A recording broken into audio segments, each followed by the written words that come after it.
So, wir sind wieder im Stream zurück und ich war ja gestern ein bisschen tot, deswegen gucken wir uns heute die letzten beiden Matches von gestern an, die ich mir nicht mehr angucken konnte gestern. Und dann hoffen wir, dass nach diesen 2 Stunden oder nach dieser 1,5 Stunden wir uns die nächsten Matches angucken können, die dann logischerweise halt folgen für Day 2. Ich hoffe, ihr habt ein bisschen Spaß. Ich hoffe, ich habe ein bisschen Spaß und ich hoffe, ich halte auch durch. Denn ja, gestern ich war halt tot. Hallo live, schön, dass du wieder da bist. Hallo Max.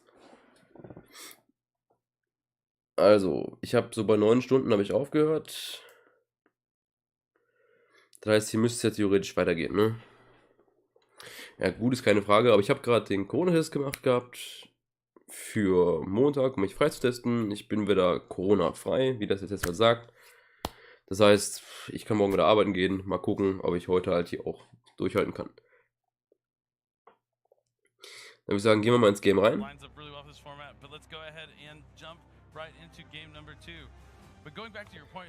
Okay, das haben wir noch gesehen. Also Shuping hat gestern auf jeden Fall da überraschend verloren noch. So, das heißt, wir können jetzt hier schön skippen. Zack, zack, zack. Müssen ja noch 2 Runden kommen. So, da sind wir auf jeden Fall. Und wir möchten Stellar Gameplay sehen, ja.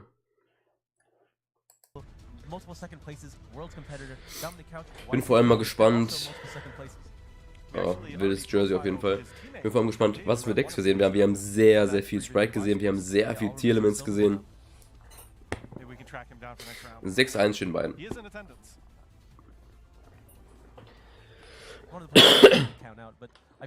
Most of their team was on the back of Dominic Couch here. He definitely carried, and he had all the expertise going into that tournament. And he's still holding it right now, playing a deck that I consider to be one of the strongest ones in this tournament. He's one of the main people in creating it, so I assume he's going to be piling it really well. I'm excited to see him playing it this tournament. Yeah, as the event gets further and further and we start to see some of these different tier element strategies compete with one another. Aber die haben wirklich alle weiße Hüllen, ne? Es scheint wirklich, als würde Konami sagen, ey, sleeve die in weiß um, damit die alle weiße Hüllen spielen können. Heute wird, by the way, auch TCG aktuell online gehen von Dennis. Das kommt ja jeden Sonntag. Das werden wir uns auch angucken. Irgendwann, weil wir haben ja ein bisschen Zeit gleich auf jeden Fall. But not nearly as heavy playing something along the lines of the Rebellion.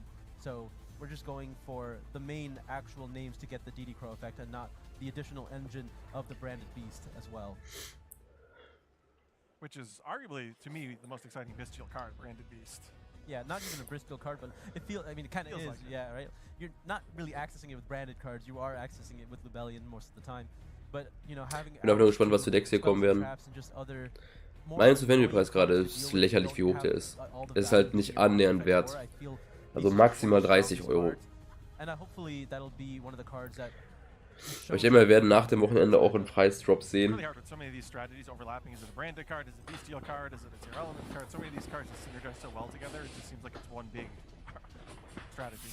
guess that's kind of the point. They're all part of the Albaz lore. Exactly. So, it was by design. I guess they're doing something right. Komm, zeig mir die Decks. Zeig mir die Decks. Players are getting ready here. They're just setting them up, putting their decks down before they roll the dice, get started here. This is going to be a very impactful one. Also wird für alle, die jetzt gerade hier reinkommen, das ist noch Day 1, die letzten 2 Matches von Day 1. Bevor wir uns halt dann die anderen Sachen angucken können, wann die halt live gehen. Ich weiß halt nicht, wann die live gehen. Ich habe mir den Channel hier aufgerufen. Ich werde sehen, sobald die live gehen.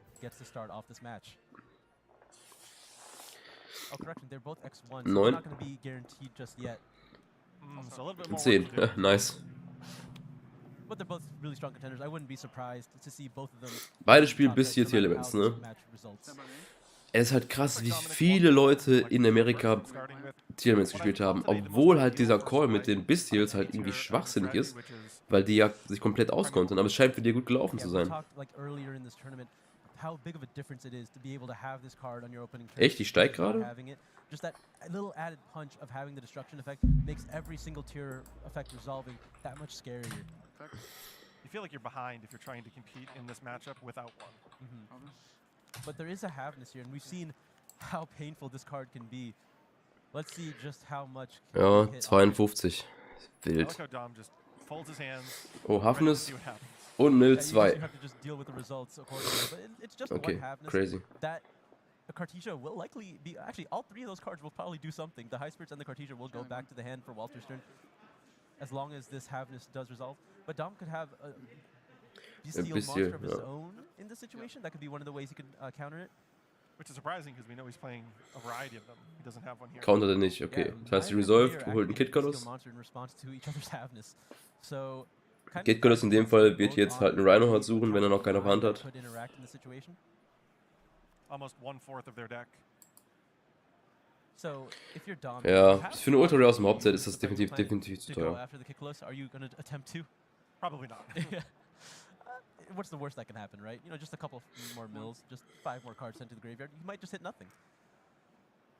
Well, you could trigger both of the cards in his graveyard too. Ideally, you could try and find a way of getting it back into the extra deck without even sending it to the graveyard this turn, so Walter doesn't add back the Brandon High Spirits or the Cartesia. Yeah. He was only one Aqua Monster away from Vor allem, wir haben auch in Feature-Matches so viele Mirror-Matches gesehen, ne? Also gerade Tier-Elements und so Scheiß, ne? Thunder Dragon, bisschen, nein, furchtbar schlecht. Dafür ist die Engine von Thunder Dragon einfach nicht gut genug. Die macht ja an sich nichts. Oh, but it looks like he does have a copy of Triple Tactics Talents. He could actually just take the Kid Colosse, and that would be a really easy way of dealing with it. Das wäre funny as hell. And the High Spirits would still go back to the hand in this scenario, but I think overall that's acceptable. Wenn ich hoffe, wäre die noch teurer, ja. I guess relatively speaking. Aber ich meine, Mahamut kostet ja auch 10 Euro oder 12 Euro die Super Rare, von daher. Dom is actually electing to send another copy of Rhino Heart to the graveyard, and so is Walter. They're both just triggering multiple Rhino Hearts here. Walter's Rhino Heart going to be sending a copy of Sulik, and so will Dom. Ja, lol. Das nennen wir Mirror Match, ja. Besides the Primeval Plane, which Walter just simply cannot activate on his first turn, we've seen such similar interactions here. Das Deck kommt im nächsten Match und ist 7-1 gegangen. Also von der beste. Mirror the field. Yeah. Ja. Also wenn es im nächsten Match kommt, kannst du nicht, also das kommt danach und ich meine, ja, ich glaube aber nicht, dass es sehr gut ist. Wir werden es ja, vielleicht werde ich davon ja vom Gegner überzeugt, wenn es gleich kommt. Wir werden es ja sehen. So, I mean, equal? Potentially. Then Walter gets a 6 card for his draw phase. Hafen ist auf die Hand genommen. That is true. Okay. But Dom gets to potentially just go a little bit further here. He can still cut off the Kid Colosse by just being able to resolve another tier going into Kaleido Heart here. We'll be losing the Rhino Heart in this instance. It's not as free as it was previously on the normal summon, but I think resolving a Kid Colosse is always worth it. Yeah, for sure. Ed Merli. Going to be sending the, or Sulik is going to be adding Merli in this case. Wäre es nicht besser, Hafnis zu adden? Oder hat er Hafnis schon?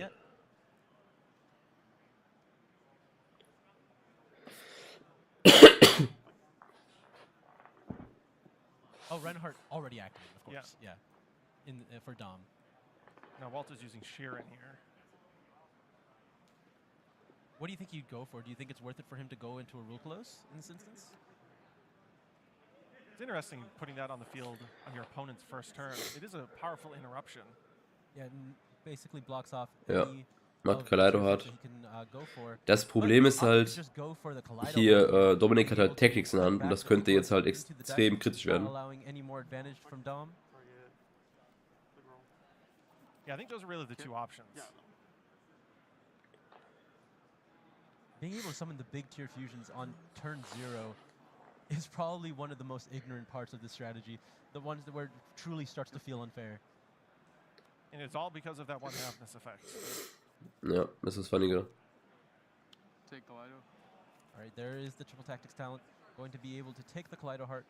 Unfortunately, this is going to just immediately result in a Link Summon. But this at least will clear the Kid Colosse because he can dark it back and trigger its effect. Ja. Whenever Kaleido Heart is summoned, you can, or when an Aqua is sent to the graveyard, you can go ahead and use its effect, shuffle it back, or put it back to the hand. In this case, just going back to the extra deck. Now a card has been sent to the graveyard, so those cards are no longer avoidable, but I think still an acceptable trade given the circumstances. Yeah, at this point, based on how far Walter's been able to play on Dominic's turn, you can only play around so much, and you have to just accept the reality that the Brandon High Spirits and the Cartesia will now be bouncing back to Walter Sand during the end phase. Jo.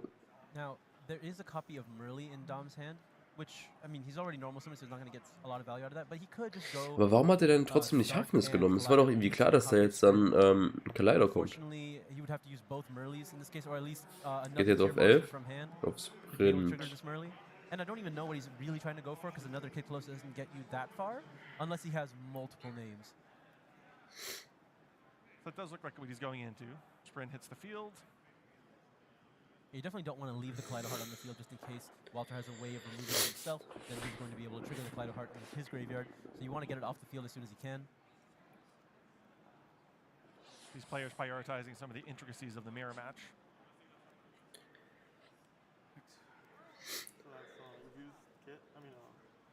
Okay. Yep, Merly and Havness used for Dom. I believe maybe more names have been used for Walter Sheeran as well as Havness. Not Merly for Walter in this case. But it's turn 0, so that's already quite a lot. And he can just get right back at it when he actually has his first turn. Let's see, will he be giving up the other Merly in his hand? Or will there another monster for him to use in this instance? It doesn't look like it. It looks like he has to use the copy of Merly. Ja, kritisch. Gonna go ahead and put them right back. This Aber er hätte auch einfach mit Dark Mud Dragon machen können. Not much else you can make in this scenario. Yep, okay. Using the field spell to go ahead and destroy the Kikolas and hope to hit something off the top of the deck. Serenir and Albion on Stein. Oh, und ich spiele auch den Cyber Dragon. Oh, er mild halt Some 2 got Namen. Brandon High Spirits during the end phase. Not going to be able to do too much unless he finds Der Albon ist auch jetzt nicht bad. summon Sprite Elf to summon back the Cyberstein. Maybe potentially something along the lines of Exterio. He is able to send Lubellion from his deck to the graveyard with Serenir. Ja, okay, das ist auf jeden Fall nicht Don't think he has bad. any Bystials based on how this turn has went forward though.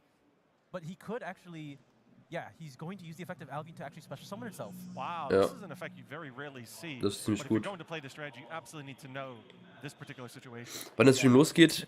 Gute Frage. Vor 10 Stunden war der vorbei. Das war heute Nacht um 4, 5 Uhr. And of course, Branded Beast is a branded card. Ich weiß aber nicht, wie es gerade zeitlich aussieht in Amerika. Ich meine, die werden um 9 Uhr anfangen oder so. 17 Uhr könnte natürlich sein, ja. So not really anything lost in this instance. Müsste sogar, den 8 Stunden, glaube ich, vor. Das heißt 8 Stunden zurück, 9 Uhr morgens, ja. Aber das zeigt halt gut, wie gut die Bustier-Karten halt in Tier-Elements sind. Aber ich glaube halt, dass es fürs Mirror-Match trotzdem halt blöd ist für die Strategie. Plus he's going to have his Cartesia and his High Spirits anyway, and if he has any Weil tier element, it's going to die sich halt komplett auskontern beide, ne? Can't imagine him not having a tier element hand. Oh, well, I mean, he could have potentially shuffled it back for the Kaleido Heart, you're right. Also er hat quasi We'll see if einen he goes Schuss through the main phase or if he's und gonna activate ich glaube, er hat the kein Hafnis in der main Hand. phases. Oh, Scream. Okay, this can complicate things as well. Ja, Dominik hat hier echt... Oh, There is echt the ein Rhino Problem. Heart.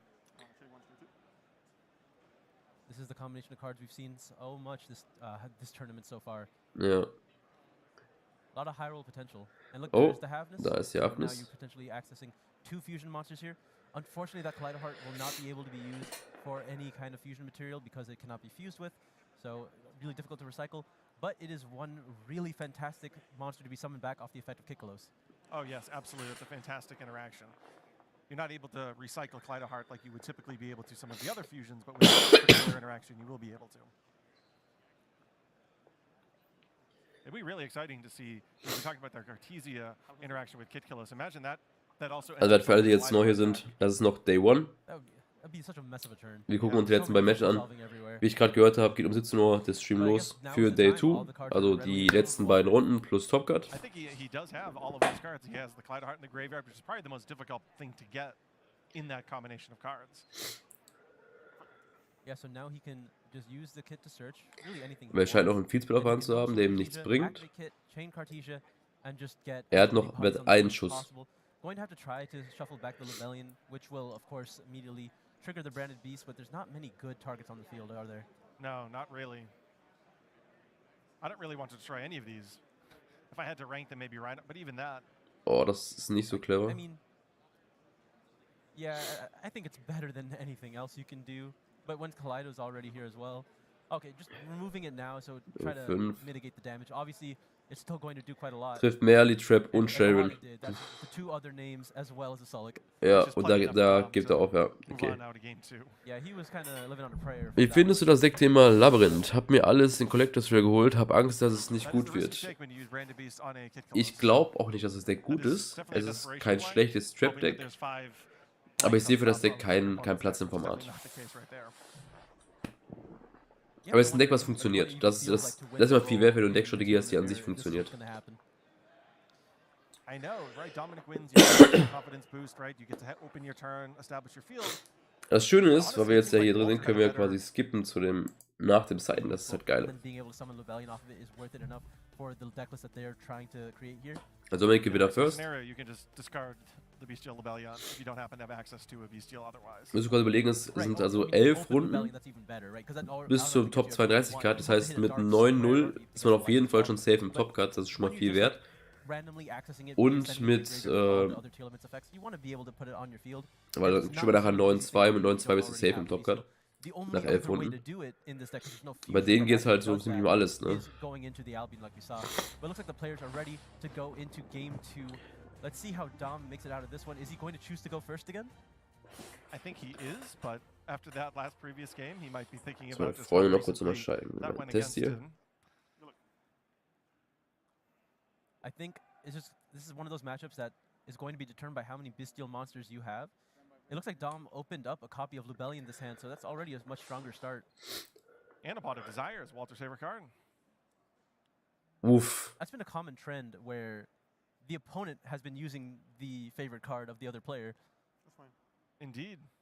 I saw that with the Super Polymerization earlier today a little bit. Er fängt mit Desires an, Really das ist auf amazing that jeden Pot of Fall Desires can fit into a interesting. deck that sends cards from the top of its deck as aggressively as tier elements.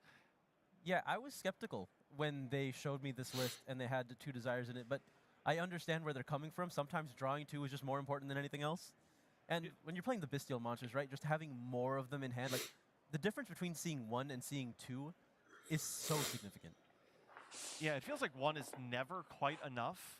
It's applying pressure, but it's not like blowing anyone up. But 2, that's a blowout. 2 can lock you out of essentially the entire tier element play, the entire turn at least of significant plays, and then all of a sudden the turn passes you and you just have these 2 level 6 dragons. Right. Either you just go straight into battle phase or you go into your extra deck and you summon Okay, der sucht sich powerful halt level ein. 6 monsters Okay. like Beatrice or the new Wallow. Wallow, I'm excited to see that. I haven't seen that a lot this weekend. 2 Lubellion hat er. Another very exciting card. Trifft nix. Looks like we're going to immediately use Magnamit to banish the Rebellion and a second copy with Sheeran. So these bodies are live, but no tier limit effects triggered just yet. And there's a Serenir from Walter trying to block out the Rebellion because it is not an activated effect. You have to do it preemptively. And that is 2 copies banished face up. There might be another one banished face down. I think that's exactly what he's checking. Interesting auf jeden Fall. We still have the Magnamit here, which is going to at least make a favorable trade. Ja, ist so nice. Also ich finde so Livestreams, also gerade von so Event-Coverage, wenn man das machen kann, ist halt ganz cool. So a lot of Bestials. Weil wir gucken uns alle da Lieblingshobby an, nämlich Yugi.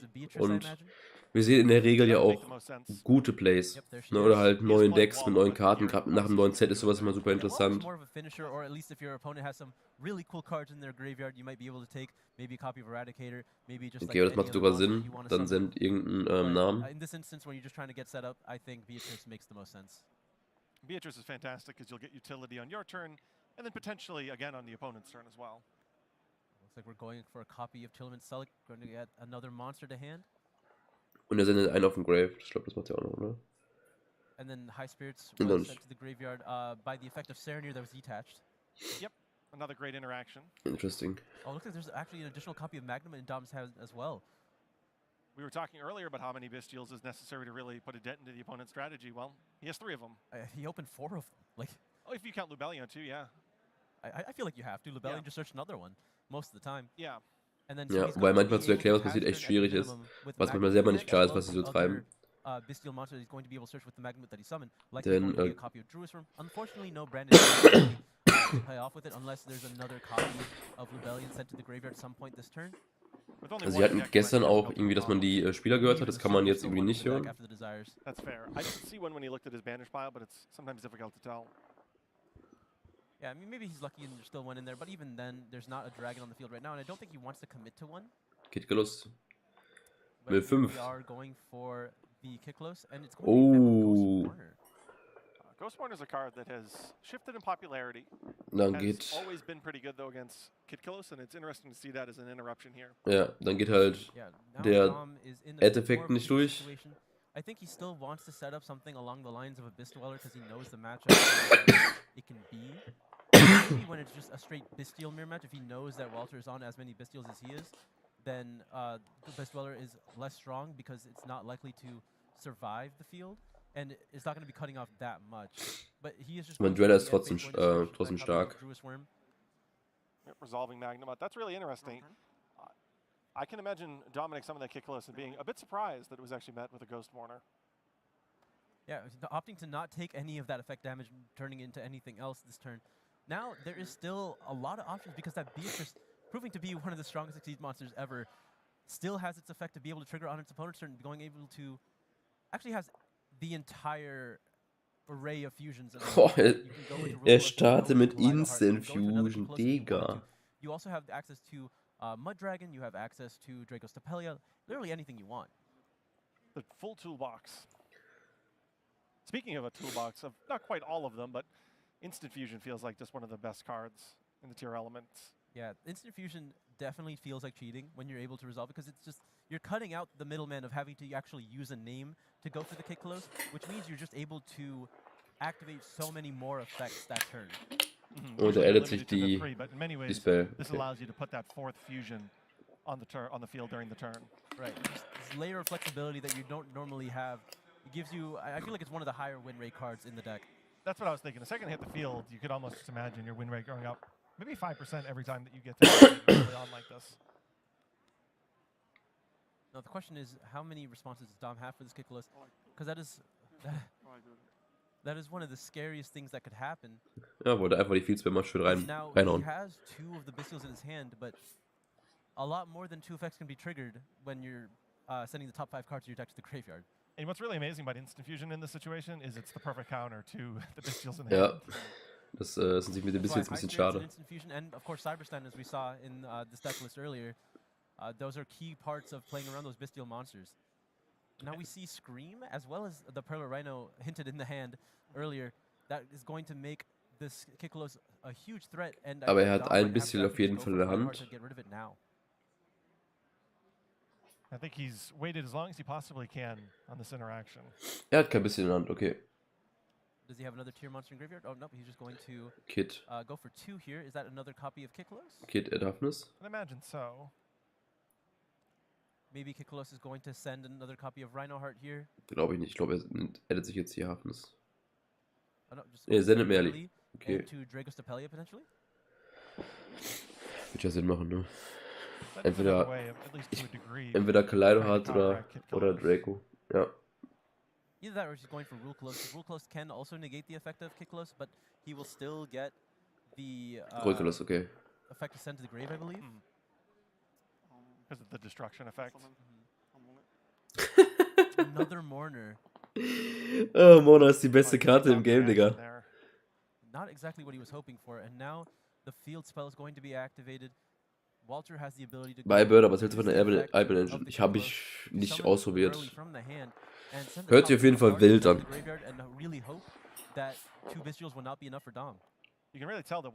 Normal Merli. Also Special Merli über Kitkelos. 2 Mil 11. Is one of its biggest upsides, and we see here 2 turns being a pretty pivotal point of interaction. Wenn er jetzt die Rebellion mit, hätte er echt ein gutes Setup. This is the disaster that Walter was hoping for. 3 tier names sent to the graveyard. All 3 are being triggered in this moment. As we said earlier, if milling 8 wasn't enough, might as well go to 11 with Scream. Does Dom still just use 2 and try to pick up the pieces from here? I mean, I think this is the best thing that you can try and do. In this instance, when you have access to all three, which two are you banishing? I think certainly Merle to play around potentially Elf would certainly be one that makes the most amount of sense. Knowing that there's a Merle on the field? Maybe not potentially with a Merle on the field, but just in general. I think that does make sense, and you would normally want to just cut off those kind of bodies. I think it makes sense here. He's just going to put them on the field. Like I think Sheeran potentially too, just to get a level 4 out of the way, because you don't want your opponent to summon a Abyss Dweller. And the more level 4s you can get either into the banish pile or even back into the deck, but ideally in the banish pile it could be beneficial too. Yeah, there's an argument for all three, because even if you just try to get rid of the Havness, so there's less in the deck that you can search or have access to use in the hand later to try to get like a comeback play into playing into a field.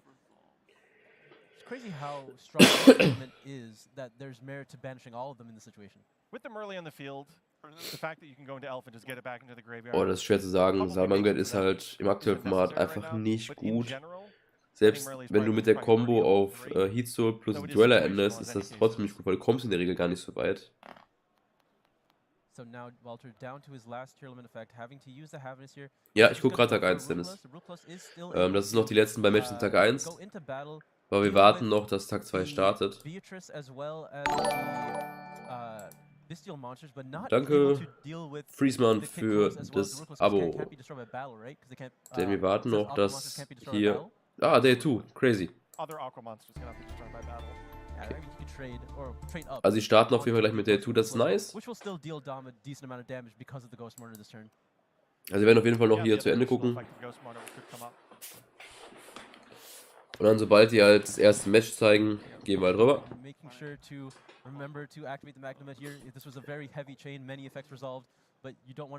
Also fangen die um 4 an, das ist auch gut zu wissen. It is an easy effect to miss if a chain link gets particularly complex as well. You do need to declare it when it hits the field.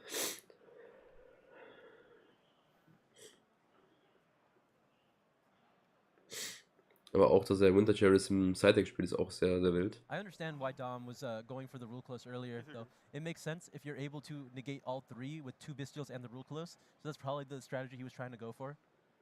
I guess that is one way of playing in the mirror match, is thinking I need to get 3 effect negations in some capacity. Whether that's 10 Minuten noch, ne? Also in 10 Minuten. Yeah, unfortunately, Walter did have just 2 Ghost Mortars that were very well timed. That and I think Instant Fusion really stymied Dom's plan. Yeah, just the cards that you need to. Branded Sword, Albion und Mercury. Ich weiß nicht, ob das gut ist. Also es fühlt sich, glaube ich, nicht gut an.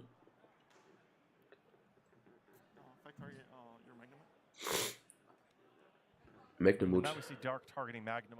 Okay. That is the worst, because now you're going to be up in the war of the Bestials, having multiple targets here. Oh, but Sergio's just going to cut it off.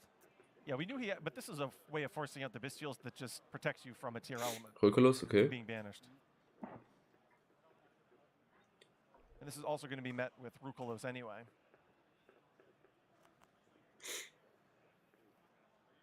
Ja, es geht halt +2. Ja, okay, aber brauchst du halt +2 in diesem Deck? Yep. Weil die Frage ist halt, wie oft das +2 geht. Walter just incrementally gaining advantage here from every single effect. He'll be able to search a dragon during the end phase, and now it looks like he'll be able to search off a Sulliak as well.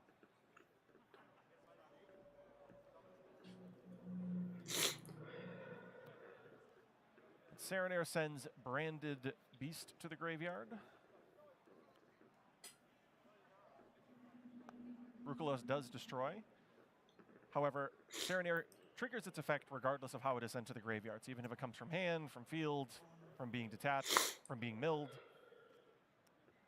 I wonder if Dom really wants the Beast to be going to the grave at this point, because he's likely not going to be able to get to them on the field with the effect of Lebellion anymore, because in all instances, it's very likely that the third one's banished. So he's going to have to draw one if he ever wants to use it again. So is sending it to the graveyard his best? Also er hat keine Handkarten mehr, But I ne? guess in the situation, you never want to draw it anyway because it's too slow of a card. At this point, if the top card of Bei Fairy den Bearer musst du Karten weglegen. disappointed in that draw, so I think at least Ne, du legst ja keine Karten weg. Du kriegst eine und legst eine runter. Yeah, Du gehst ja nicht still a good minus. card, but card quality is generally higher if you're just drawing the monsters at this point. I'd much rather get a random draw than a branded beast right now. Also ich kann mir schon vorstellen, dass es halt spielbar ist, aber es fühlt sich, glaube ich, nicht gut an. Now we see another of those interactions with the 500 attack manipulation. When you combine Scream and Planet, that 1,000-point swing can be pretty significant. Yep, being able to clear all these monsters really effectively here. Ach stimmt ja, die Zauberkarte, also die hier, wenn Sie wissen, die hier, die reduziert die gegnerischen Monster um 500. Deswegen kann er jetzt da schön rüberrennen. Magnamut attacking over Magnamut. Dom just checking and verifying how Scream works. Is it like all monsters are summoned for the rest of the turn? Dom making sure how many monsters affects, if it was just the monsters that were on the field at the time, or if it's just monsters for the entirety of the turn. It's just like a continuous debuff. Okay. Yep, confirming that it is just all monsters the whole turn. Which is definitely an important thing to know. Geht schon los? Nee, also es geht voll los. Hier sind noch 6 Minuten. Every monster that whole turn, regardless of when it hits the field. Jetzt kommt hier entweder ein Sprint oder ein 11, 11, ja, ist auf jeden Fall der richtige Weg. Oh, that's an interesting choice. What do you think he wants to do with that dark? He just wants to make it more of a threat that eventually, if it's going to be removed, is going to be able to search another monster? Well, it can search Havnus. It can search any tier 1 monster, really, but like, is that merit enough to just put it on the field instead of anything else? Ich glaube, das ist sogar. Ich glaube, dass es trotzdem smart war. Weil es gibt halt kein Target, was er beschwören kann, außer das, was halt gut ist. Here, so he does have it, so that Branded Beast in the graveyard could be even more useful. Now he just really hopes to not draw the other copy.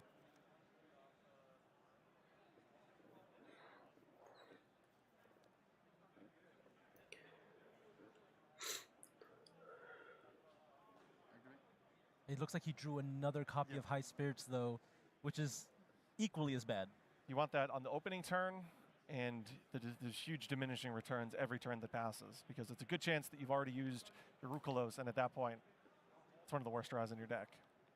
Even if you haven't used your Rukalos, it's likely that you just have one in the graveyard that's adding itself back to your hand already, which was the case in this instance. So he just has 2 redundant High Spirits that he can't activate in this situation. Was gegen Brand gut außer Anti-Spell und Ash? Die Barrier. But so powerful on the opening turn, it's hard to cut it. Yeah, no, the card's absolutely busted in this deck, and we've seen it multiple times why. It's just showing how the residual effects aren't necessarily as good. Trifft. Oh, Rhino. Rhino ist ein guter Hit, wenn er noch eine Tailmans-Karte in der Hand hat. Und das Game. Having the additional 3 off Scream really showed the power here. And Walter with a convincing 2-0 victory over Dom. Ich glaube, dass der Desires mehr geschadet hat, als es ihm geholfen hat. Honestly, the card that surprised me the most, Ghost Mourner. Yeah. Ghost Mourner war echt stark. Really, I think it caught everyone off guard, including Dom. He wasn't prepared to have his kick close negated, especially when you're playing a matchup that has so many bestial monsters, right? You're not really prepared for those other interruptions from the hand. You expect when you play such a heavy bestial count, there's not any room for that. So I don't even know where the room came from or how Walter found it, but I assume when you prepared. Und das ist auf jeden Fall das letzte Match. Also a fan of Crystal Beast. Das letzte Match von dem Tag. Der Tour geht in 4 Minuten los. Fendry ist immer noch bei 50 Euro.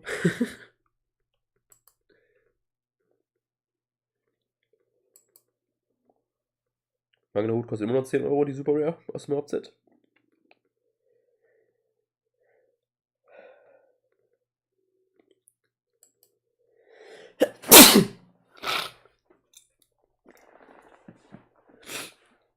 So, würde ich sagen, ich lasse den Konto laufen.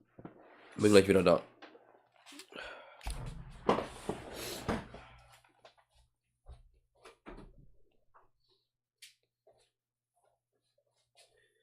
Handy vergessen.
So, da bin ich ja perfekt wiedergekommen. Dann geht's jetzt los.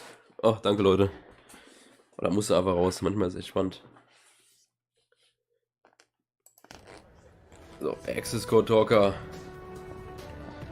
Zeus. Baron. Guardian Camera.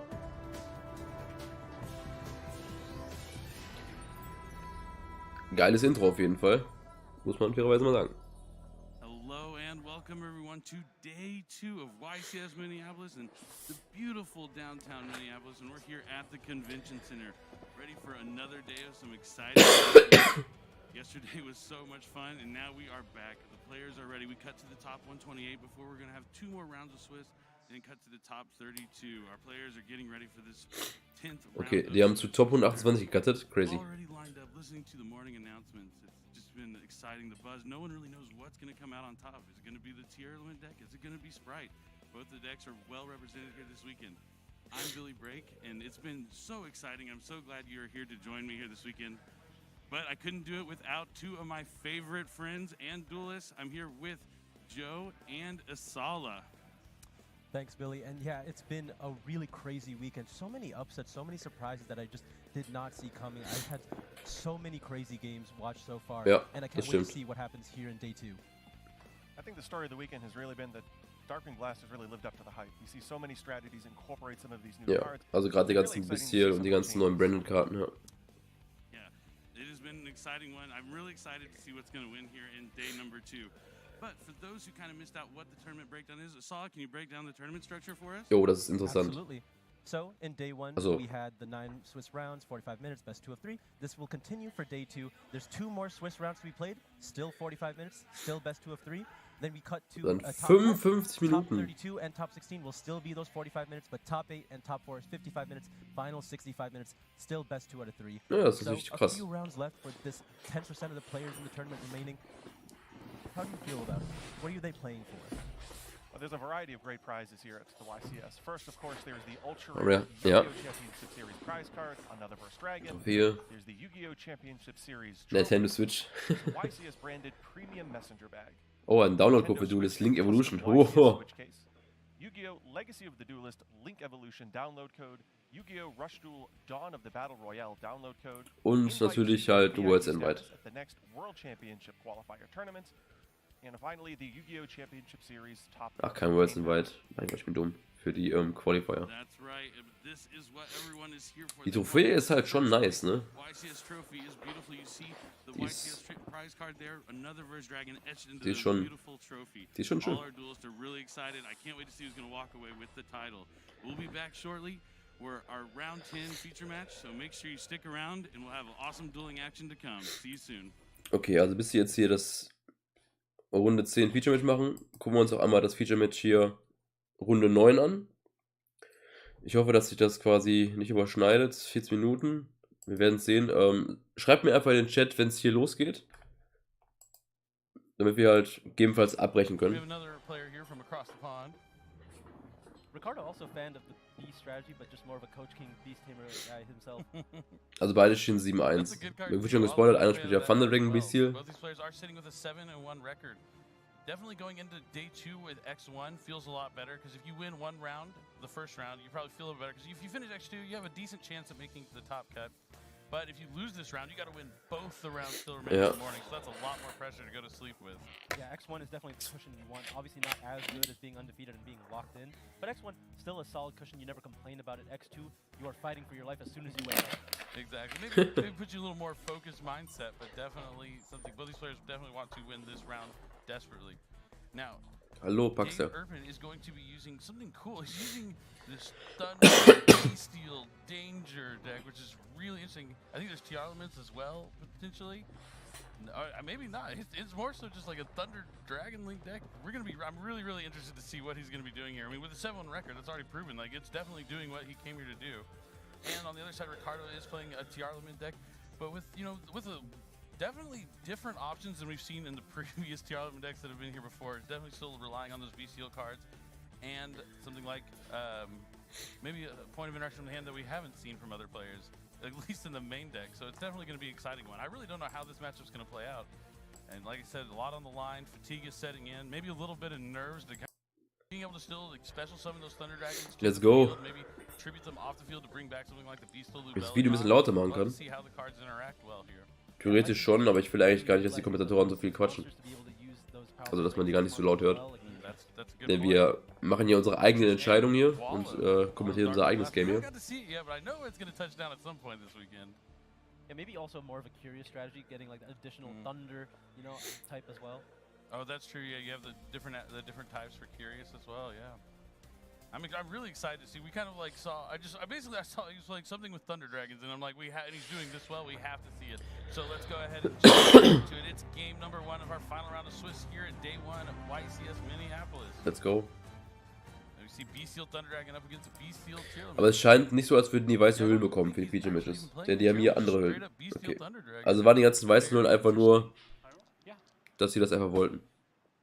The 4. Oh, strong. Hope for a snake eyes from his opponent. Nope, gonna be met with a 10. Doubles roll again though. Nope, doesn't look like that's the case here. So Ricardo is going to play first. Beasteel Elements versus Beasteel Thunder Dragon. Interesting. Standby phase? Yes. Main phase? Normal summon Rhinoheart, declare effect. And as tradition has shown, normal summon Rhinoheart, a great opening move here for TR Elements. Let's see what he decides to send from his deck to his graveyard. Unfortunately, didn't have the scream to back it up this time.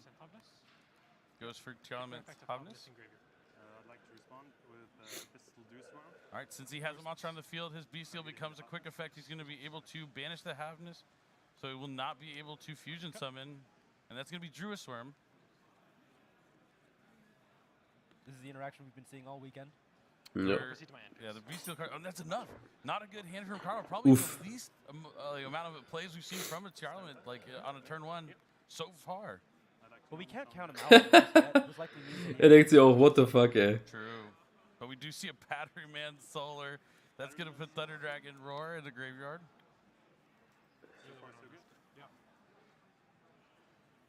Battery Man Solar was once quite a powerful card.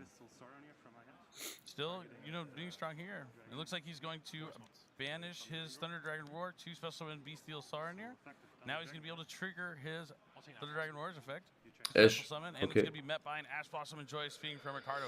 Ash Blossom and Ricardo kind of fall out of favor, but now kind of resurge back into the metagame. Interesting auf jeden Fall. We've been talking about how the branded strategy is also so strong with the Bestial monsters, and since no one was really playing Ash Blossom, it's going majorly unpunished. Branded Fusion is likely to resolve, but some of these players are still equipped with these Ash Blossoms in their deck, and you're not going to get away with it that easily. Very true. So yeah, we already see the Thunder Dragon combos here with the Beasteel cards, and now he has those 2 level 6, and you said Beatrice. Going to be utilizing the extra deck for those rank 6 Exceeds monsters like Beatrice. It's interesting that you're seeing the use of the Thunder Dragons to make the Bestials more proactive with their effects. You're not necessarily going after them as interruptions, but using them to trigger your Thunder Dragon effects. Ah, okay. Er macht einmal hier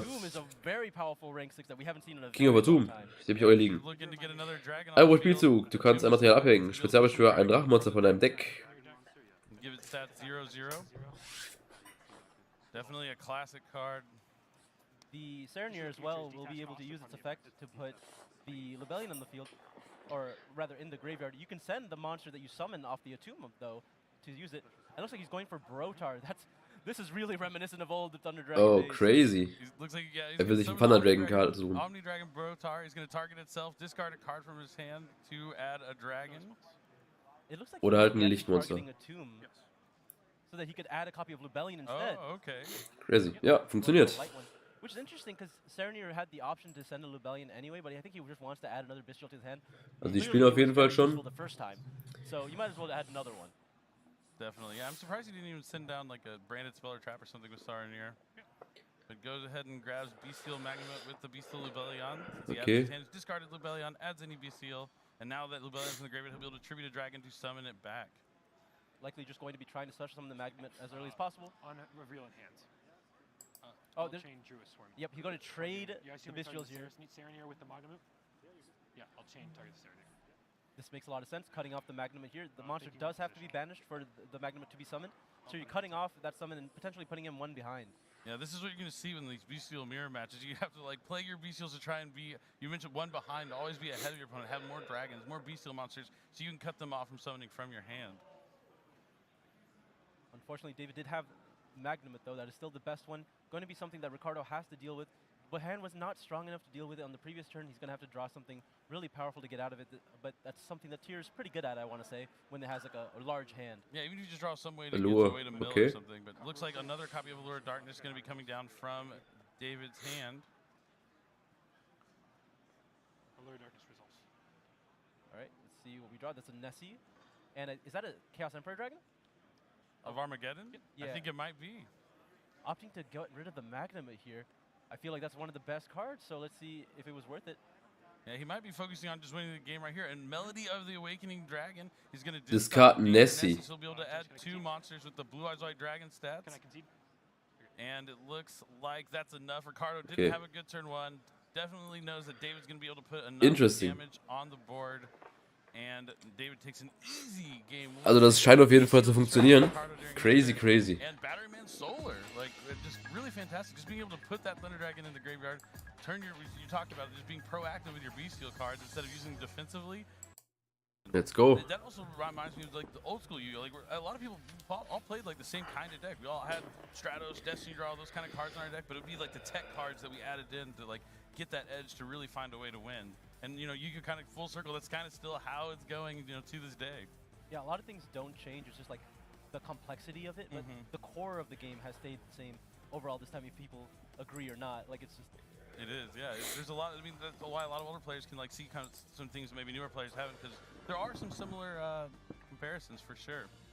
I mean, it's a lot, but it's a lot of fun. You know, Also wir haben heute noch you're able to play on your Runde opponent's turn 10, a little bit, Runde you're 11, some of those BCs dann has Top more disruption. 32, Top Always a big fan 16, of Top that. You just 8, get to Top sit back 4 and watch und your halt opponent somebody think, no, I'm gonna try and take these cards das out of your Finale. graveyard. Also the sind BCs noch are so good. 8 Big Runden, die fan. wir heute Well, haben. let's go ahead and jump right in here to game number 9 of our last round of Swiss of day 1. We will be back tomorrow for round 10 and 11 before we cut to a top 32. Stand back phase, main phase. So looks like Ricardo is going first, Fängt ein Perle rein an. and he is going to activate Primeval Planet Paralino. Already off to a better start than he was in that first game. Yeah, we keep talking about how big of a difference it is to open the field spell versus not opening the field spell, right? I think we're beating it to death if I talk about how good it is again.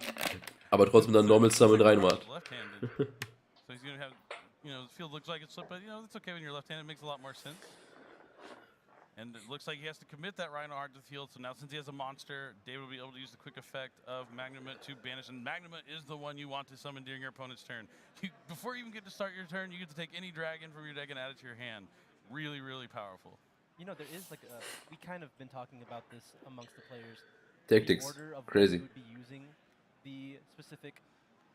Oh, bei der Hand. Magnumit is the Rebellion. one if you have an empty field that you would use first, but if you do not have an empty field, I feel like it's the one you use last because it's the one you want to prioritize resolving. So if you ever end up in a bestial war, it's the one that you use last. That makes Ich muss fairerweise sagen, das Thunder Dragon Deck hier scheint auf jeden Fall zu funktionieren. Mehr kann ich dazu aber nicht sagen. Kind of leads me to believe he has more, you know, gas in his hand, a way to continue on past this, because he's going to use the effect to look at his opponent's hand, and that's a good hand. Like Melody the Waking Dragon. Ich glaube nicht, dass das der richtige Call war. And I believe that looks like a Lure of Darkness. It could be the beginning of the end. It's a dark card either way, but I'm fairly sure it's not dark. but he looks like he sent back the Batteryman Solar. He's like, no, I'm not letting you do that again. Maybe he doesn't have the Ash Blossom for the Thunder Dragon Roar this Okay, time. wir Both players. pausieren das Ding einmal hier. Und dann gucken wir uns aber das hier an. Spell card's definitely an iconic DM era card. Also, das ist jetzt einmal hier Day 2, Runde 10. Ja, beide stehen 7-2. Also für beide geht es quasi um alles. Das heißt, der jetzt hier verliert, wird es nicht in den Top-Cut schaffen.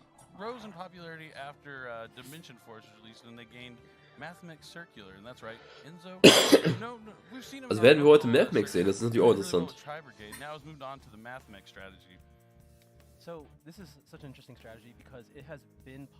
Also werden wir hier bei Teil sehen, habe ich gerade schon beim Shufflen gesehen. Takes advantage of one card plays, uses multiple interruptions from the hand to just try to mitigate everything that your opponent does, and then play off one card. But it's been kind of overshadowed by Sprite, and now I wouldn't think it'd be as popular because of the introduction of the bestial monsters. Now, you don't think that typically this deck would be hit as hard, but the diameter, diameter is light. So if you're cutting off that effect that gives them the negation, it feels like it's going to really hinder the strategy, especially since DD Crow was already a card that was somewhat formidable against their main play, which is Super Factorial. Yeah, it's definitely going to be interesting. We'll just see. I mean, it looks like he was prepared for the, people using the B-Seal cards. Has some of those cards like Ghost Spell and the Haunted Mansion, maybe trying to stop that from banishing his cards in the graveyard. You said, yeah, the similar to like Sword Soul, or it's filling that role where it's kind of the ally strategy, but to capitalize on people, you're playing against everyone's deck that's trying to counter tier, trying to counter Sprite.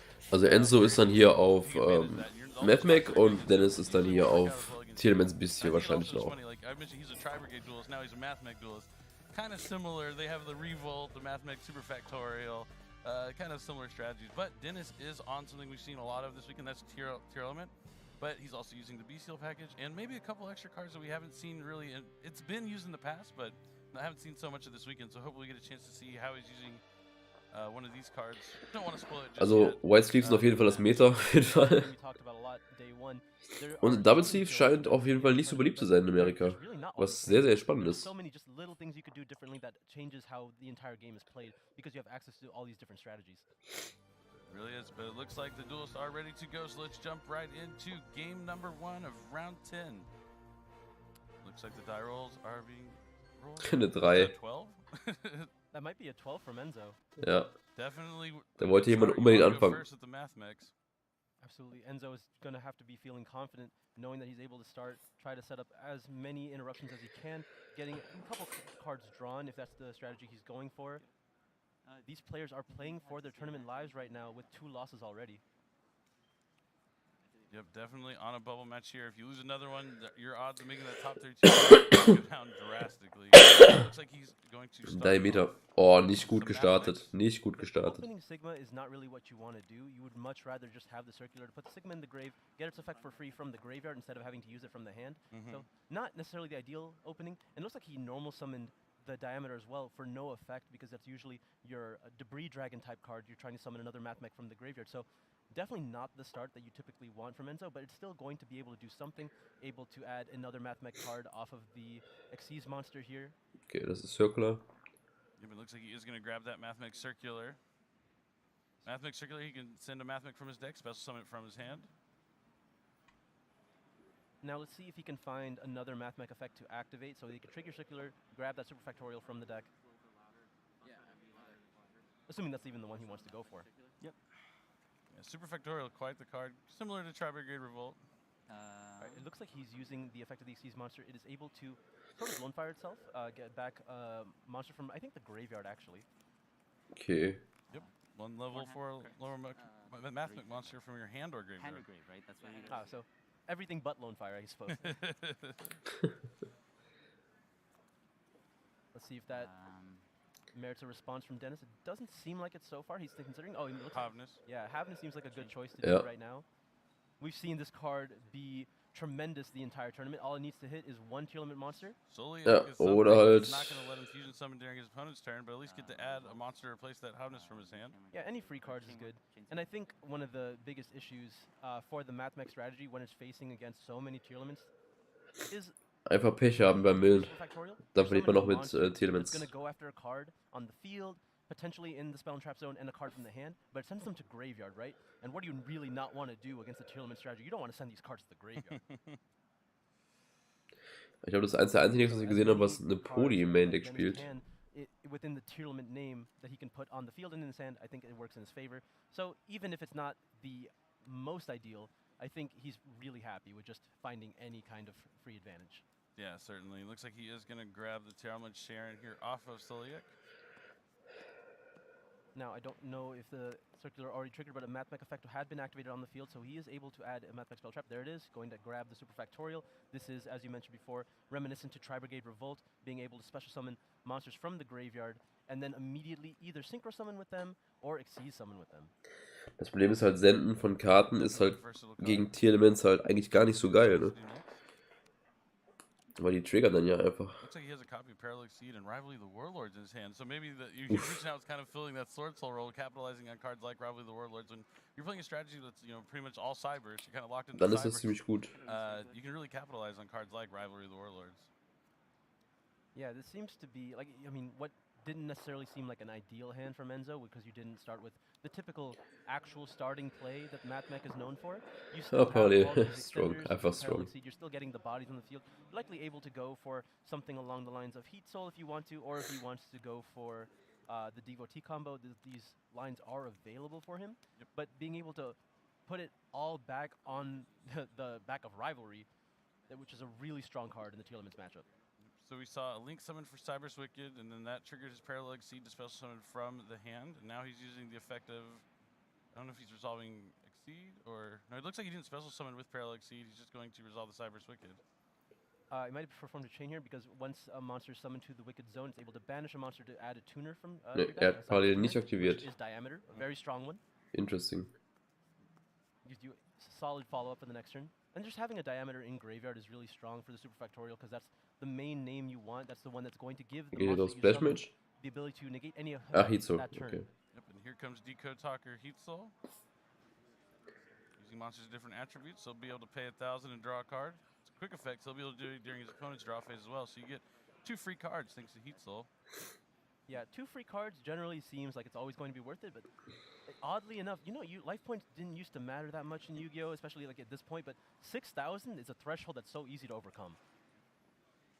Yeah, it really is. I mean, especially when you have like Bestial monsters, just a couple of them, that's already 5,000 damage on their own. But, you know, he has the Super Factorial plus another face down and probably some interruptions from the hand, so we'll see how this Also hat Rivalry und hat halt Super Factorial. Enzo, that is going to trigger. Das Problem ist halt, dass das Pellerino auf jeden Fall da richtig Arbeit reinstecken wird. Yeah, he's already down to 6,000, so Dennis doesn't have to do as much to make sure he can win this game. He pretty much has to make sure how can I deal with this Factorial. Er müsste jetzt auf Terraforming müsste jetzt die Fallenkarte aktivieren. Also er müsste jetzt eigentlich die Trap Chain. Open up the extra deck access a little more. You see, you milled the polymerization kind of indicating these. Weil er eigentlich nicht er darf eigentlich die Feedspell nicht aktivieren lassen. Das ist, glaube ich, nicht der richtige Weg, weil die Feedspell kann ja die Rivalry halt schießen. Now this is where Dennis can get a lot of additional value here, having access to the field. Again, yesterday we talked about how impactful it is, but going second here, being able to potentially deal with the rivalry, because that's the best out the strategy has when it's able to. We know the other back row. I forgot it was rivalry. Yeah. I think this is going to be a potentially very strong lead from Dennis. It just depends on how he navigates his turn. Obviously, he doesn't know that's a rivalry back there. I don't necessarily think he's going to immediately play around it. But if he just tries to lead with either a Guardian Chimera play, or if he just tries to set up and hold the field spell so that he can use it to summon an Aqua monster, use the field spell, go after the rivalry when it is eventually used, that could be very strong.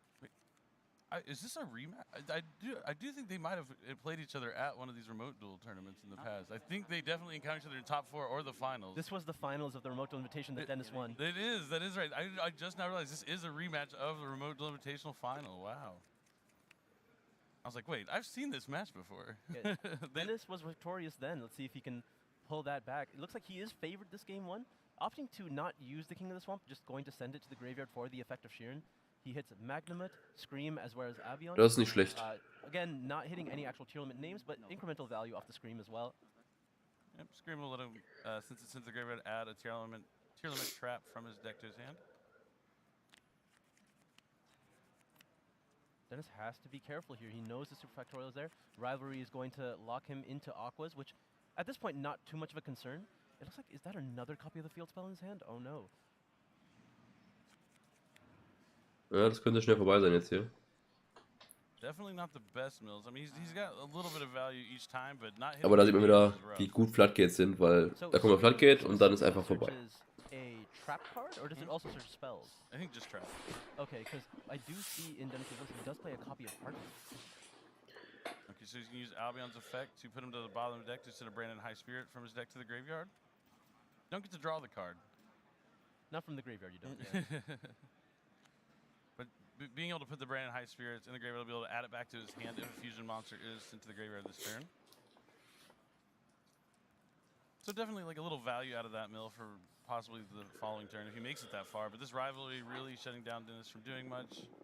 He knows the Factorial is there as well. Now, maybe he could be doing a danger monster. Who knows? I'm surprised the Havness was summoned in this zone. I mean, I guess he wasn't really thinking about Heat Soul's additional effect because it is a Decode Talker, right? It has that additional boost when monsters are pointing to it. and that might make it so that the boosted Sheeran is not able to do anything to it. Boosted Sheeran does go up to, what, 23, which would have been able to crash otherwise? Mm-hmm. That's very true. If you had some of the hotness to the middle zone or the far right zone, just a zone that doesn't line up with the extra monster zone. I think this turn could have gone a lot worse for Enzo, and he's happy with the result. Like, just put two materials. Also Rival schützen jetzt quasi vor den ganzen, wer ist jetzt, BC-Karten. Weil die halt Drachen sind, das sind halt Aquamonster. That Enzo definitely knows. That's going to be a lot of interruptions going into Enzo's turn. It doesn't seem like Dennis is too worried about the heat soul effect here, allowing Enzo to just pay the extra 1,000, get the card. Havnis. And then another Havnis is triggered, and it looks like it hits him early this time. Finally. Oh, mein Gott, ein Fusion Summon. So this is now I'm starting to realize why he's not hitting any Tear elements. They're all in his hand. That's the worst of you draw. He's like, oh, at least I have all my monsters, but then like, oh wait, now I don't have them in my deck to die mill. Bälle. Right, Uff. a Ghost Spell is at least triggered here, so not going to be able to use Merly for the rest of the turn. Ghost Spell really, really strong right now. Lucky for Dennis that it was a Merly hit and not like a Havnis or a Sheeran, because those are the names that he has on the field, so those are the ones you're going to probably try to trigger with the Sulic that you probably also have. Certainly. We have to only assume he has it since he didn't add off the Scream. I'm surprised Super Factorial wasn't used in some capacity to just get rid of the phase. Yeah. It feels so still a threat. He's gonna have to get rid of it before he uses that Sulic. I just think he doesn't want to try to hit any of the names because that is something he could lose to, is triggering a tier limit when he doesn't want to. True. So here comes the Super Factorial. Now that he knows the Havnis is out of the hand. He's supposed to summon 3 Mathemech monsters from the graveyard, and then he can either Xyz summon or Synchro summon with them.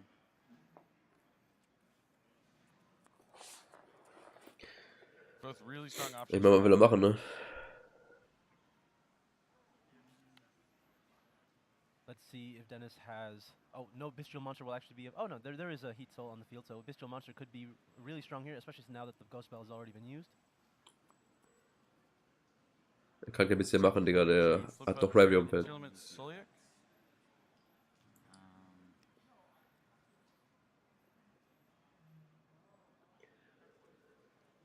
I'm not sure what he's doing with it right now.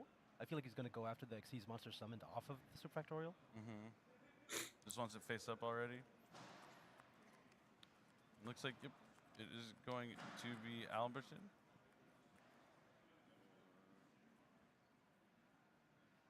See which effect he decides to use. He could either add a level 4 monster or add a Mathemech. Looks like he's going to detach 2 just to add a Mathemech. Oh, okay, it's the search.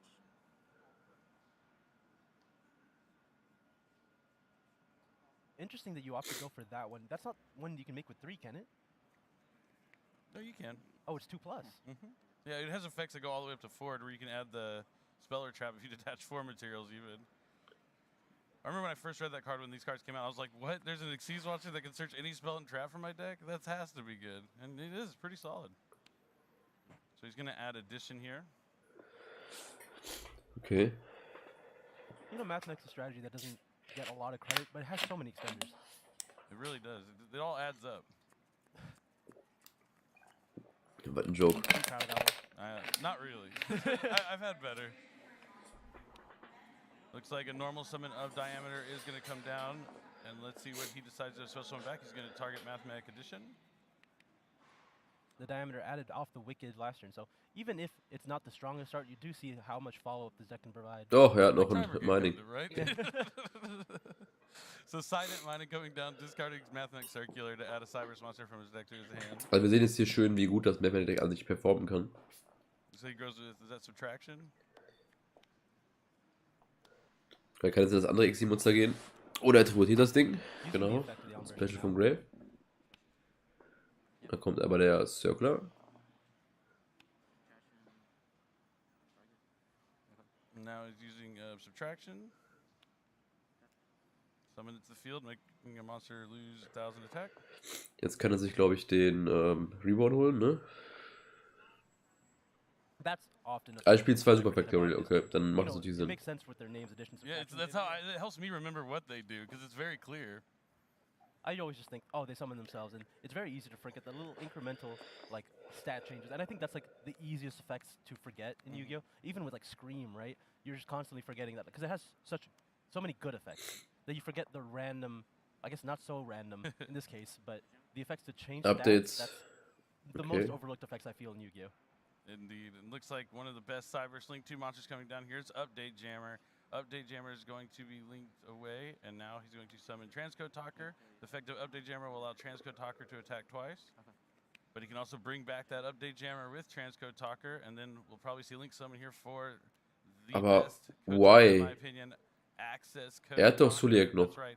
So he'll be able to target Transcode Talker. Well, first he's going to do Channeling 1, Update Jammer, so Access Code Talker will be able to attack twice.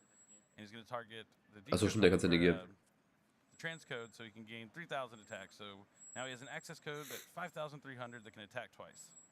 Yeah, and like Dennis attempts to use the Sulic to try to negate the access code after the effect is already resolved, but the diameter is still under the monster summoned off Super Factorial this turn, so he's using the effect to negate it, and now he has a bit of a clear line, but again, he doesn't want to Kann destroy Access the Code Tournament's monster. pushen, He's glaube gonna ich, have ne? to attack. Yeah, I think he'll be able to do enough damage. Und dann ist das So Game, now that ja. the field spell's gone, access code has so much attack. That's 5,300 over 18. Yeah, you got it. That's, yeah, that's way more than enough damage. He'll be able to clear the board and attack directly. Was aber wichtig ist, dass wenn du Seklo aktivierst, kannst du noch mit einem Monster in der Runde angreifen, ne? Das ist ganz wichtig.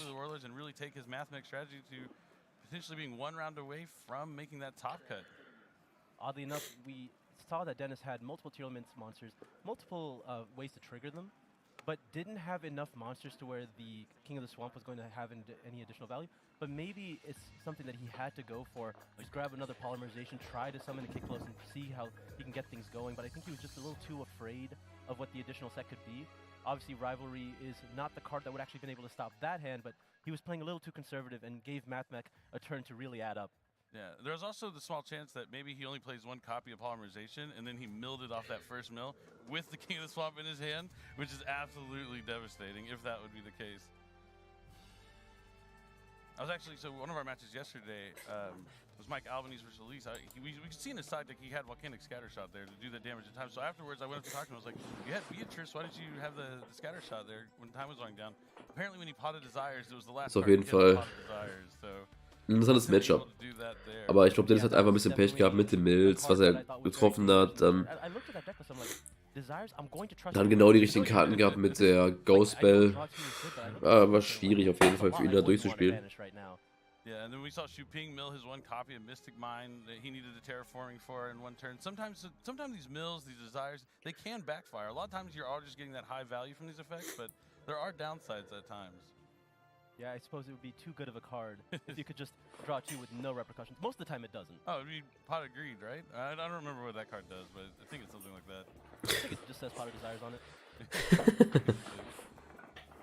Anyone out there knows what Pot of Greed Ich bin echt gespannt, wer das hier gewinnt, weil wenn Dennis jetzt anfängt, könnte das für Enzo sehr schwierig werden. Das Gute ist, dass Mathmech ja relativ gut im OTK ist. Now, it's the second time we've seen tournaments just have no fusion summons. Like we saw like a Rhino Harpy summoned and met with a Bestial to a pass, and now just not being able to get any fusion summons online. I mean, when you're going second, it can be a little rough, especially against Mathmech. I mean, Mathmech's definitely better at going first than second. So Enzo, but he has to dive into his side deck, putting like those cards that can interact from the hand. We've seen Cypher Gear Gamma. It does a lot. It can interrupt a lot of cards. It's one of those cards that can stop. You know, Chuping joked about stopping the Skullmark Ladybug in time. If he had Cypher Gear Gamma, he could have survived. But definitely a lot of cards that you can put in going second here. The Lightning Storms, evenly matched, droplets, any sort of. Also ich glaube, Evenly Match ist ein guter Call. We talk about evenly matched. I wonder, does Dennis's list have a copy of Crime Anywhere? I think I spot one. I like that. Yeah, maybe you have it in the side deck, so like it's a card you don't want to have when you're going second, but when you're guaranteed going first, you can always just put it into your deck. Also ich habe zumindest im Stream noch kein einziges Panel-Deck gesehen. Going into this second game. We're gonna find out right now as we jump into game number 2 of round 10 of YCS Minneapolis. When you're going first with the Tealman strategy, it's not too typical that you're siding in anything. Und er hat eine super Bully auf der Hand, das ist schon mal ein guter Start. Going first, you're not really trying to edge out any additional advantage via your side deck. You have to save all that going second, because I think that's where you might have a more difficult time. Das ist schon stark. With, how popular the mirror is, and you know, again, since it's so strong at going first, you really need to try to. Kann jetzt alle drei Effekte triggern. Yeah, that makes a lot of sense. But we do see Dennis off to a way better start here. Pretty much the exact opposite of last game where he only has tournament monsters, but we see the activates tournament Scream, normal summon Rhino Heart. So the Scream triggers to mill 3. He mills Merrily, Sharon, and Merrily, and then Rhino Heart sends Tournament Hovness from the deck to the graveyard. It looks like he's going to trigger Merrily to Fusion Summon, probably for a Kiktalos. See, you know, every time you see this happen, you have to assume it's good. But now that I've played this deck for so long, I kind of hate when this happens. Because I don't need to activate that many Tearlaments effects this early. I want to at least shuffle back the kit, right? So finding all 3 Tearlaments before the kit is even summoned, I feel like, what am I doing with these additional names? I feel like this obligation to use them, because I feel like I was granted this extra luck, but it was a really... Oh, schon wieder eine Mona. Oh mein Gott. Ghost Mourner here for the Kiktalos. Mona auf jeden Fall gegen Telemans, auf jeden Fall der Call anscheinend. See what Dennis is playing is here from here. Looks like he's gonna link away Link 2. and Rhino Heart. Aber was willst du linken? What can that make? That's just A generic. dark? Yeah, it would be just a dark, not necessarily having any initial value right now. I have to imagine he used the effect of Havness and not the Merly. You always want to save the Merly for last. It used to be because I was often the one that you left on the field with via Elf or via whatever means, so you want to play around Nibiru that way. But now you really want to save it for last because Draw the one. effect of Sprite Sprint, which is so easy to make via any Link 2 and another monster if you don't already have Merly on the field. That makes a lot of sense. Bottom 4 should be. These should be the materials. Yep, just showing that the other cards are on the bottom. The rest of the deck has to be shuffled just because the Gruer is going to draw a card. You want to keep it random, but the bottom cards must remain the same because they were put there by the effects of the Tearlament monsters.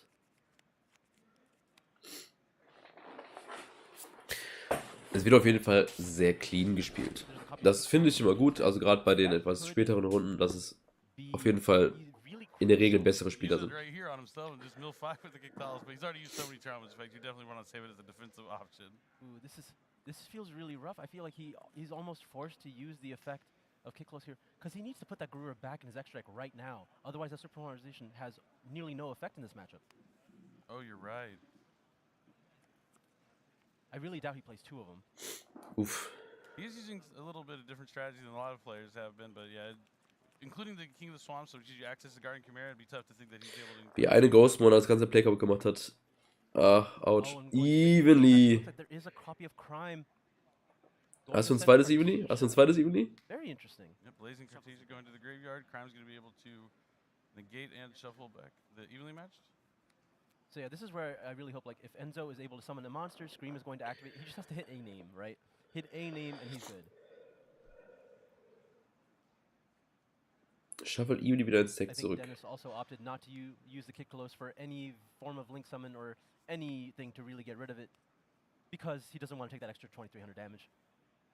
Still on the. He's a Es war so klar! Es war so klar! Du musst die Kitkalos behalten. I think you just keep the Kiktalos and... No, you could chain the Super Poly on himself, make a Dragos Tapelia, and then trigger the Kiktalos afterwards. Still. Yeah, that does make more sense. Ja.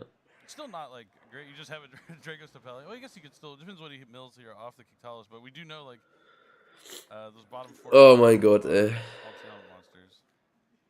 I think this works out really well because you get to keep everything else in the grave. Einfach mal mit 2 Evenly starten, wer kennt's nicht. Let's see, there's a Rhino Heart. Which isn't going to do anything unless he has a high... Oh, nothing. Oof. Let's see if he has a name in hand for the Rhino Heart. Doesn't look like it. Yeah, see, this is what I'm talking about. When you hit all the names so early when you don't really need them yet, and then now they're on the bottom of your deck when you really actually need them. You called it. It's not as lucky as it seems, but it looks like there's going to the end phase. Oh, no, okay, he's just reading Cartesia. That would have been quite sick if double evenly was the only play. We saw Darker Lenore evenly from the Exorcister player yesterday. And no, that is all he had. Yeah, just you can sometimes have the board breakers, but you just don't have the follow-up after that. Okay, das ist natürlich auch schade. Seeing the field spell, that is about as strong as you need to get. Ja, Glück haben relativ, ne? Wenn man halt wirklich nur das zieht. If he adds anything that's not Rhino Heart here, that means the hand is much stronger.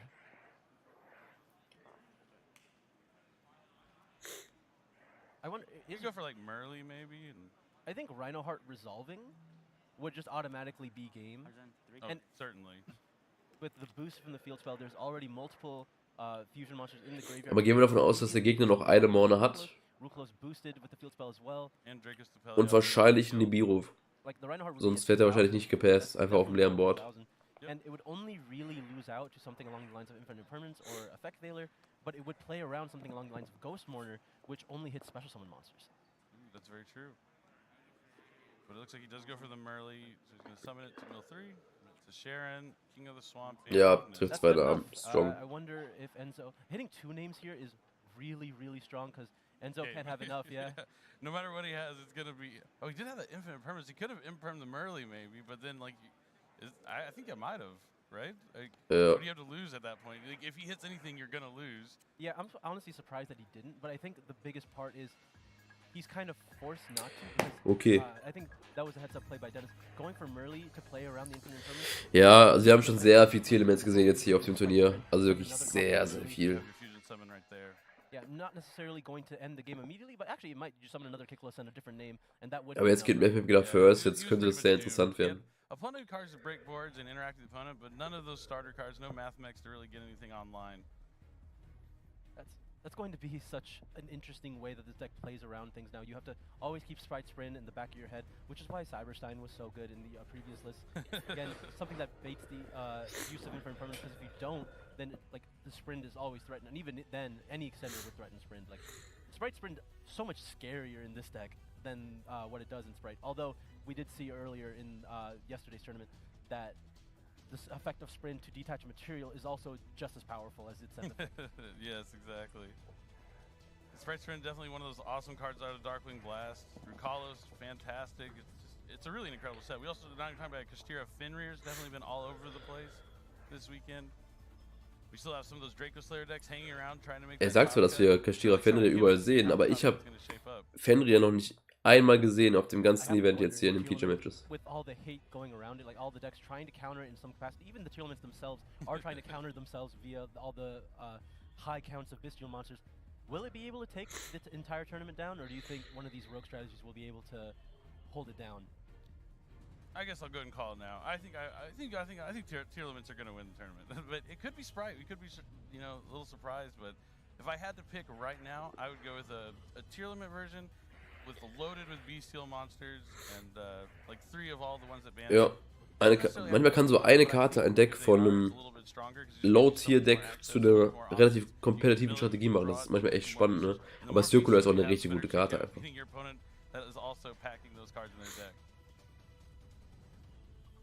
Alright, well Dennis will have to try to prove you right here. He's only a couple wins away from getting himself into the top cut, but he still has to beat Enzo right here, right now, Game 3, and Enzo gets to start the match, or game rather. Also ich bin in Dortmund, aber nur sonntags. Auch nur vielleicht 3-4 Stunden oder so.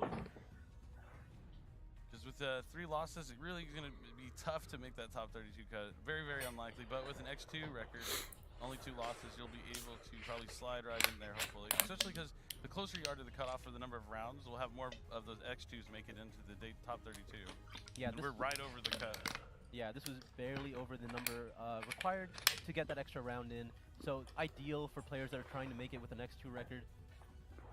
Both these players feel comfortable if they are able to hold out the record, but they still win those matches. And I guess that's where these players are most tense right now. They have all the anxiety. It's the first round of the day, going into Game 3. Ja, der Play ist auch eine gute Karte. Has this pressure now where he wasn't able to come back into Enzo's somewhat weaker hand, Game 1.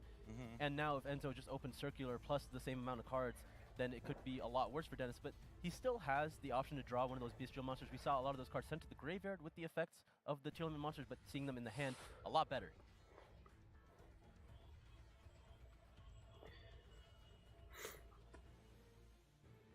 Maybe Enzo will pull a surprise here, allow Dennis to go. Ja, eine YCS ist immer nice, aber ich muss halt Samstag arbeiten, da ist halt schwierig mit Main Event mitspielen, obwohl ich es gerne gemacht hätte. You choose your opponent to go first and they just blow you out of the water. It's on you. But let's go ahead and jump right into game number 3. Let's see if Enzo can pull up any surprises here. This is a revenge match for him. He definitely wants to win this one badly. Alright, seeing his hand here, I do not see a copy of Circular. It looks like there's 2 copies of Addition and a Subtraction. Looks like, oh, Diameter. Again, Diameter without using its effect, that's not what you want to see. It's basically the same opening hand as last time. Yeah, I'm a little bit happier about this. Not going to be able to interact with this Aubertin because, again, summoned with the effect of Diameter. Diameter does not have to stay under it. It just has to be summoned via the Diameter. So gains that effect. Yeah. So for this entire turn, it still has the option to negate. Circular is going to be used now. It's a very, very similar opening from Enzo. Not ideal. Basically gleiche Opening. if he has a bestial monster in his hand, that's going to be really effective against the eventual superfactorial. Yep, Circular is going to send Mathematics Sigma from the deck to the graveyard, special summon itself. It looks like Dennis is holding a copy of High Spirits as well. That's going to be really strong at putting up a kick close before anything else. Taking a moment to make sure he knows what diameter does exactly, giving the effect to negate the spell or trap. Yeah, it doesn't. Or monster effect. Yeah, some people do often think that the effect will be removed if the card is removed from the material. But I think he was also checking for if it was an effect that destroys or just negates, and I do believe it just negates. So forcing out the interruption here with Magnum, it doesn't actually lose you anything. You get to keep the Magnum in hand, but you are giving your opponent knowledge. And Enzo actually opts to allow it to resolve so that he can keep the Magnum out of the hand so that Superfactorial is more likely to resolve now. But unfortunately, that's not really the case when it's Magnum, right? You're adding another one.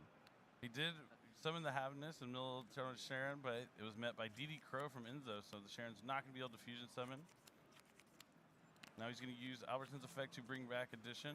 War auf jeden Fall nicht schlecht gespielt von beiden I feel like tatsächlich. Dennis is off to a much stronger start already. We can see how powerful the bestial monsters are, not only at just applying the pressure, forcing the interruptions, at Magnum especially being able to add another bestial monster to counter the Superfactorial, making sure diameter is not going to be allowed to be used. But now, if he's going to go for Heat Soul, guess what has more attack than Heat Soul? Bestial Magnum. Although he keeps summoning that Haviness. Yeah, he keeps summoning the Haviness into that zone that he can point to, so he's just going to give it the boost. But so he's going to link summon his Splash Mage. Splash Mage is going to let Naja, him back. die werden einfach rausgefriedelt genommen. Aber wenn man halt gut dagegen spielt, dann, wie man sieht, kann es trotzdem funktionieren, ne? Yeah, unfortunately not able to get the additional value off of Cyber's Wicked here, going to be able to search another diameter, so he's playing like further behind than he did even in game 1. Interesting. This really, this Heat Soul will have to draw something along the lines of Rivalry to give Enzo a much better chance here. Did we see the search off Circular? Did he add Equation or did he go for the Superfactorial? I think it's Superfactorial. Aber er hat 2 Cosmic in der Hand. Oh mein Rivalry Gott. not even a consideration at this point. Big on draw phase priority. Opting to pay 1,000 for the Heat Soul immediately here. Maybe Dennis opts to use the effect of High Spirits right now. Maybe try to play around any cards drawn off the Heat Soul. But I think the timing of it wouldn't really make sense. By the time any of your effects would activate, the card will already be drawn. So it won't make that much of a difference. Ja, das wird Maverick nicht gewinnen können. Mit 2 Cosmic wird er beide Karten schießen können. Here looks like he's going to activate. Oh, considers his option. He does have 2 copies of Kaido Cyclone. I think the Magnumut's effect was actually negated by the Alan Bershin's. Oh, okay. I was like, yeah, he didn't add, right? That makes a lot of sense. Yeah, I was wondering where that went through, because I don't think that's an effect that Dennis would forget in this situation. There's 0 chance that 3 effects were activated on the first turn when diameter's only going to be usable that turn, and none of them were negated, right? So it makes sense. That's what he probably triggered the Haviness off of, was the negate on the Magnumut. So Brandon High Spirits discarding Tournament's Merly, and he's going to send Rukalos from his extra deck. Right, and then Chain resolves, Heat Soul will draw a card. Yeah, so I resolve this. So this is all in chain to the Heat Soul, so we might still be in the draw phase. Oh, absolutely, we're still in the draw phase. Might as well play around things like Droll and Lockbird if you can. I saw it yesterday, it was huge impact. So new chain link, activate Merly. Only reason not to, I suppose, is if he had Triple Tactics in his hand. Or Triple Tactics Talent, mind you. And looks like he added Albion the Shrouded Dragon. Not going for the Cartesia here. I suppose keeping it a little bit more conservative, just trying to get more cards. Cartesia obviously can be. Ist auf jeden Fall eine gute Karte offensichtlich, ne? Giving you access to the Baron line. Dann dafür hat man vorher den D3S-Frost gespielt, aber man den quasi senden konnte, weil der halt auch noch Aqua war. Can be worse into interruption. At least as far as Fetty sees it.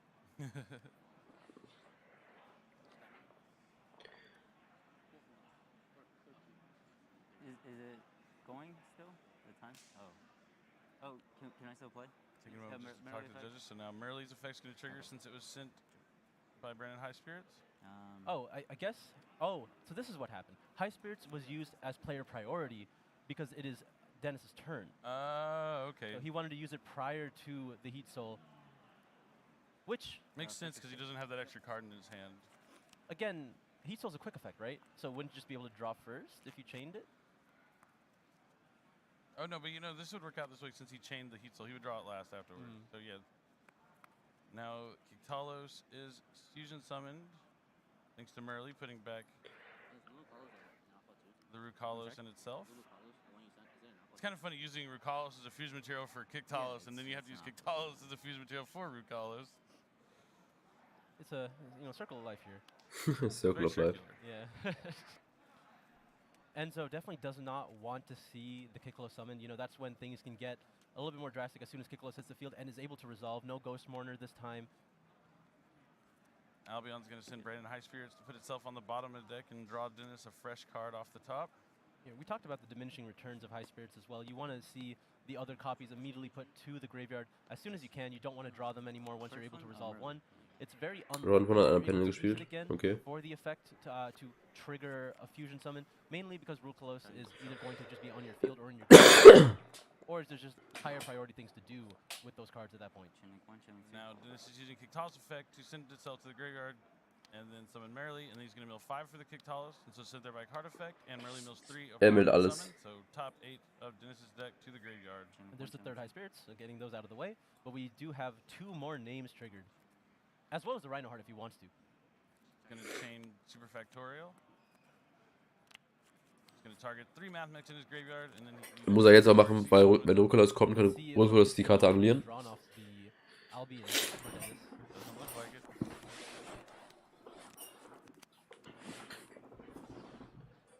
Ist auf jeden Fall richtig gespielt, aber es fühlt sich an, als hätte der Mehrfach-Spieler echt ein Problem. Yeah, going to be able to go for the effect here to actually send some cards from the field and the hand. Not the Spell and Trap zone, because nothing is occupied in that zone currently. I figured he wouldn't want to go for that one. Das Problem ist halt, er hat halt 2 Cosmic, das heißt, egal was da Face Down liegt, er wird als nächstes halt den Cosmic aktivieren, die Karte banishen wollen, Rhino Heart, it seems. falls es halt ein Flatget ist. Yeah, Enzo forced to use Super Factorial at this point because he couldn't allow a Rukalos to be summoned and then being able to stop the Super Factorial at any point after this. Things still not looking good for Enzo. Ja, das Game ist, also das Game ist vorbei. Also er macht jetzt Kaleido Hard, Target das Monster, So now he's able to go ahead er negiert das Monster, and send some of aktiviert these cards away. Cosmic, Likely going to be forced to use the removal effect on, or not the removal effect, but the negation on the Kaleido Heart, because the Kaleido Heart is just going to go after it, and there's not much else that you can really do at that point. You need to get the negation before it leaves the field.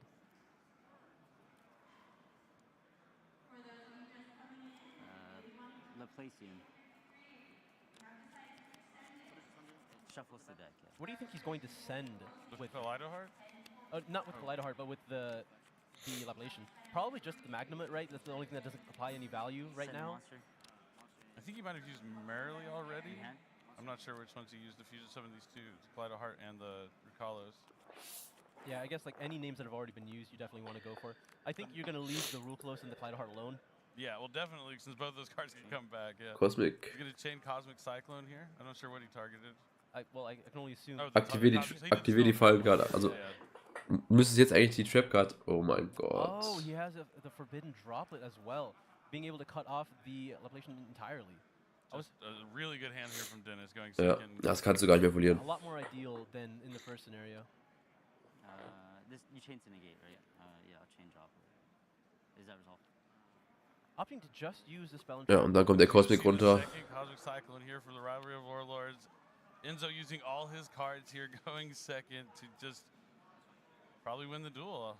I have to assume the effect of the diameter that was given was used on the Kaleido Heart and then the droplet was chained, because otherwise it didn't seem like it would be necessary to use all these cards prior to that, because then there would be an opportunity for diameter to cut things off. But now it just seems like all these cards are going to disappear for Enzo. This gets shuffled. And at a measly 6,000 life points, with the Rukalos already on the field, there's not going to be much that Enzo can have in his hand to protect him. Not that I think 6,000 versus 8,000 was going to make much of a difference at this point. Yeah, it's not too much, but it definitely has a lot of damage on the board. Magnum is 2,500, Havnus 14. Was halte ich von Maleficent Maven? Es ist ein ultra gutes Set. At least Dennis has used every card in his hand at this point. Stimmt, ich habe ein Video zu Maleficent Maven gemacht. Ich habe da auf die Openings von den ganzen Creator reagiert. The two Cosmos are definitely important. The one just being able to use one and then hold the other one for the rivalry is just huge. It looks like the card drawn off Heat Soul for Enzo this turn was a Pot of Desires, not what you want to see on your opponent's turn, right? You would much rather have those 2 cards on your turn. So just an unfortunate situation, right? You would much rather draw it in the reverse order if you were Enzo here. You know, one of the flaws of these types of strategies that rely so much on not necessarily controlled interruptions and more so just accumulated interruption over time. There are going to be some cards that are only going to be useful on your turn, and if you're drawing them on your opponent's turn, not going to get the value that you're supposed to. Certainly. Looks like the judges are clearing something up here for these players.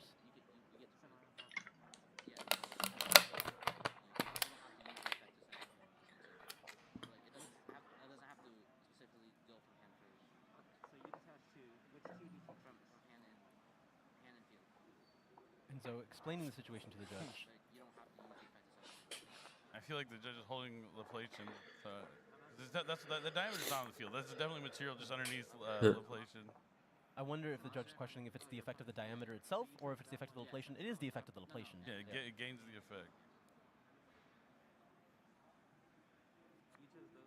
Very similar to the Zodiac monsters before, the effects that are gained by the material.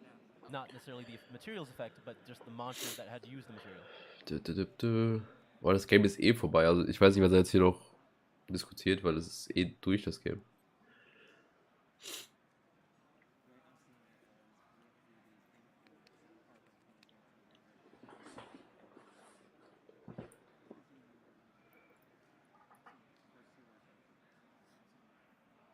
You know, when it's such a high stakes position in a tournament like this, you know, we're in day 2, both players playing for their tournament lives. It's a good thing the judges are trying to make sure the game is as correct as possible. Both players are trying to make sure the game state is correct. And now it looks like Collideheart is able to resolve in the end of that chain. That had to be the primary effect, I assume, in that chain because Dennis was a turn player. And so now the chain is fully resolved, and Dennis is able to go into the battle phase and attack for game with his flurry of giant monsters. Yeah, what an epic hand there from Dennis. Double als Set lohnt sich, glaube ich, nicht zu kaufen. Aber ist ein gutes Set. Dann gehe ich nochmal kurz frische Luft schnappen. Wir sehen uns dann gleich. Und dann gucken wir uns gleich nochmal den letzten Teil vom Day 1 an. Bis gleich. Once again, Enzo just falls to Dennis. You know, definitely probably wanted this revenge match, especially when it's like on the bubble. You know, everything on the line. Not feeling great, but you know, still, you did really good this weekend with the Math Mechs. I think you probably did the best out of all the Math Mech players here this weekend. But it was an incredible match. Just a really, really good hand. That's the thing. When the best deck draws really well, or when the perceived best deck draws really well, it can be tough to beat. Absolutely. Just one of those situations where a bitter rivalry will have to continue, and Enzo will get his chance another day. Yeah, I know I have that too. Sometimes there's those players you just play in tournaments, you just never seem like you can beat them, but you just have to make sure you keep it up and go to there's always another tournament to enter. But we'll be right back with an interview with our winner, so don't go anywhere.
So, dann gucken wir uns doch mal das Ende vom letzten Match von gestern an.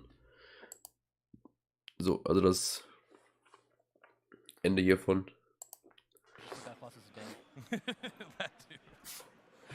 So it looks like Throw and Sharon coming down. It's going to discard Havness. Special summon Mill the top 3 to the graveyard.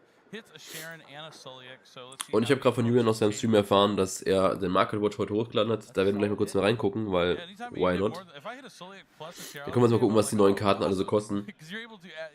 Place your chain link, so the last chain link is going to be Soliak. So the first thing to resolve is a Soliak. You get to add a TR element. You can even use it as for a fusion material. It's one of your fusion effects. I'm usually just excited to hit one name. Hitting 2 things, that's crazy. Especially when it's only a mill 3, yeah. Although we've seen mill 8 or mill 11 and only hit like 1 card even. The one thing I will say, this early into the play, I don't really want to use 2 names. Like milling the second name here is a bit.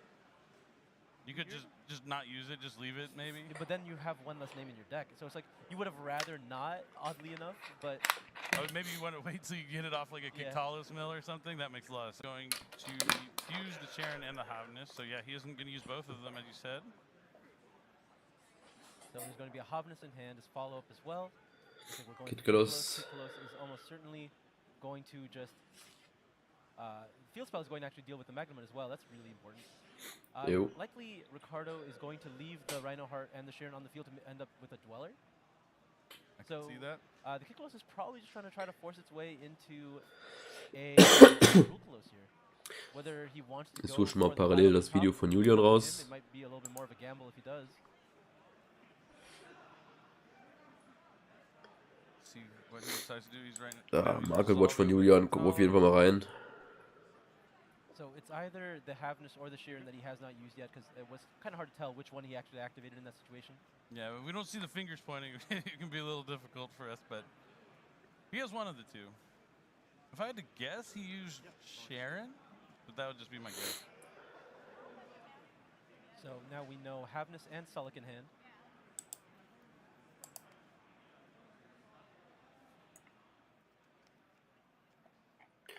Ja, gefunden, wird gleich angeguckt. Maybe he just opts to keep the Kiklos on the field and leave it as a threat. Und hier wird es jetzt wahrscheinlich eine halbe Stündchen dauern, bis da something we kind of saw like a lot of play when Helmets first came out. It's a good rank 4 since when you use its effect and you have to banish it, it detaches the materials as part of the effect as it's banished, so you'll be able to trigger your talent monster. So it does look like he intended to do this, so he used the Merrily earlier, so now he can use the Sharon to fuse with the Kiktalos. Interesting that he fused with the Kiktalos on the field. Yeah, he didn't have anything to really summon off of it, right? And he wanted to prioritize getting the Sulik. Makes some sense. And now he has Rukalos. nicht so ein geiles Bild. Not the greatest, but solid.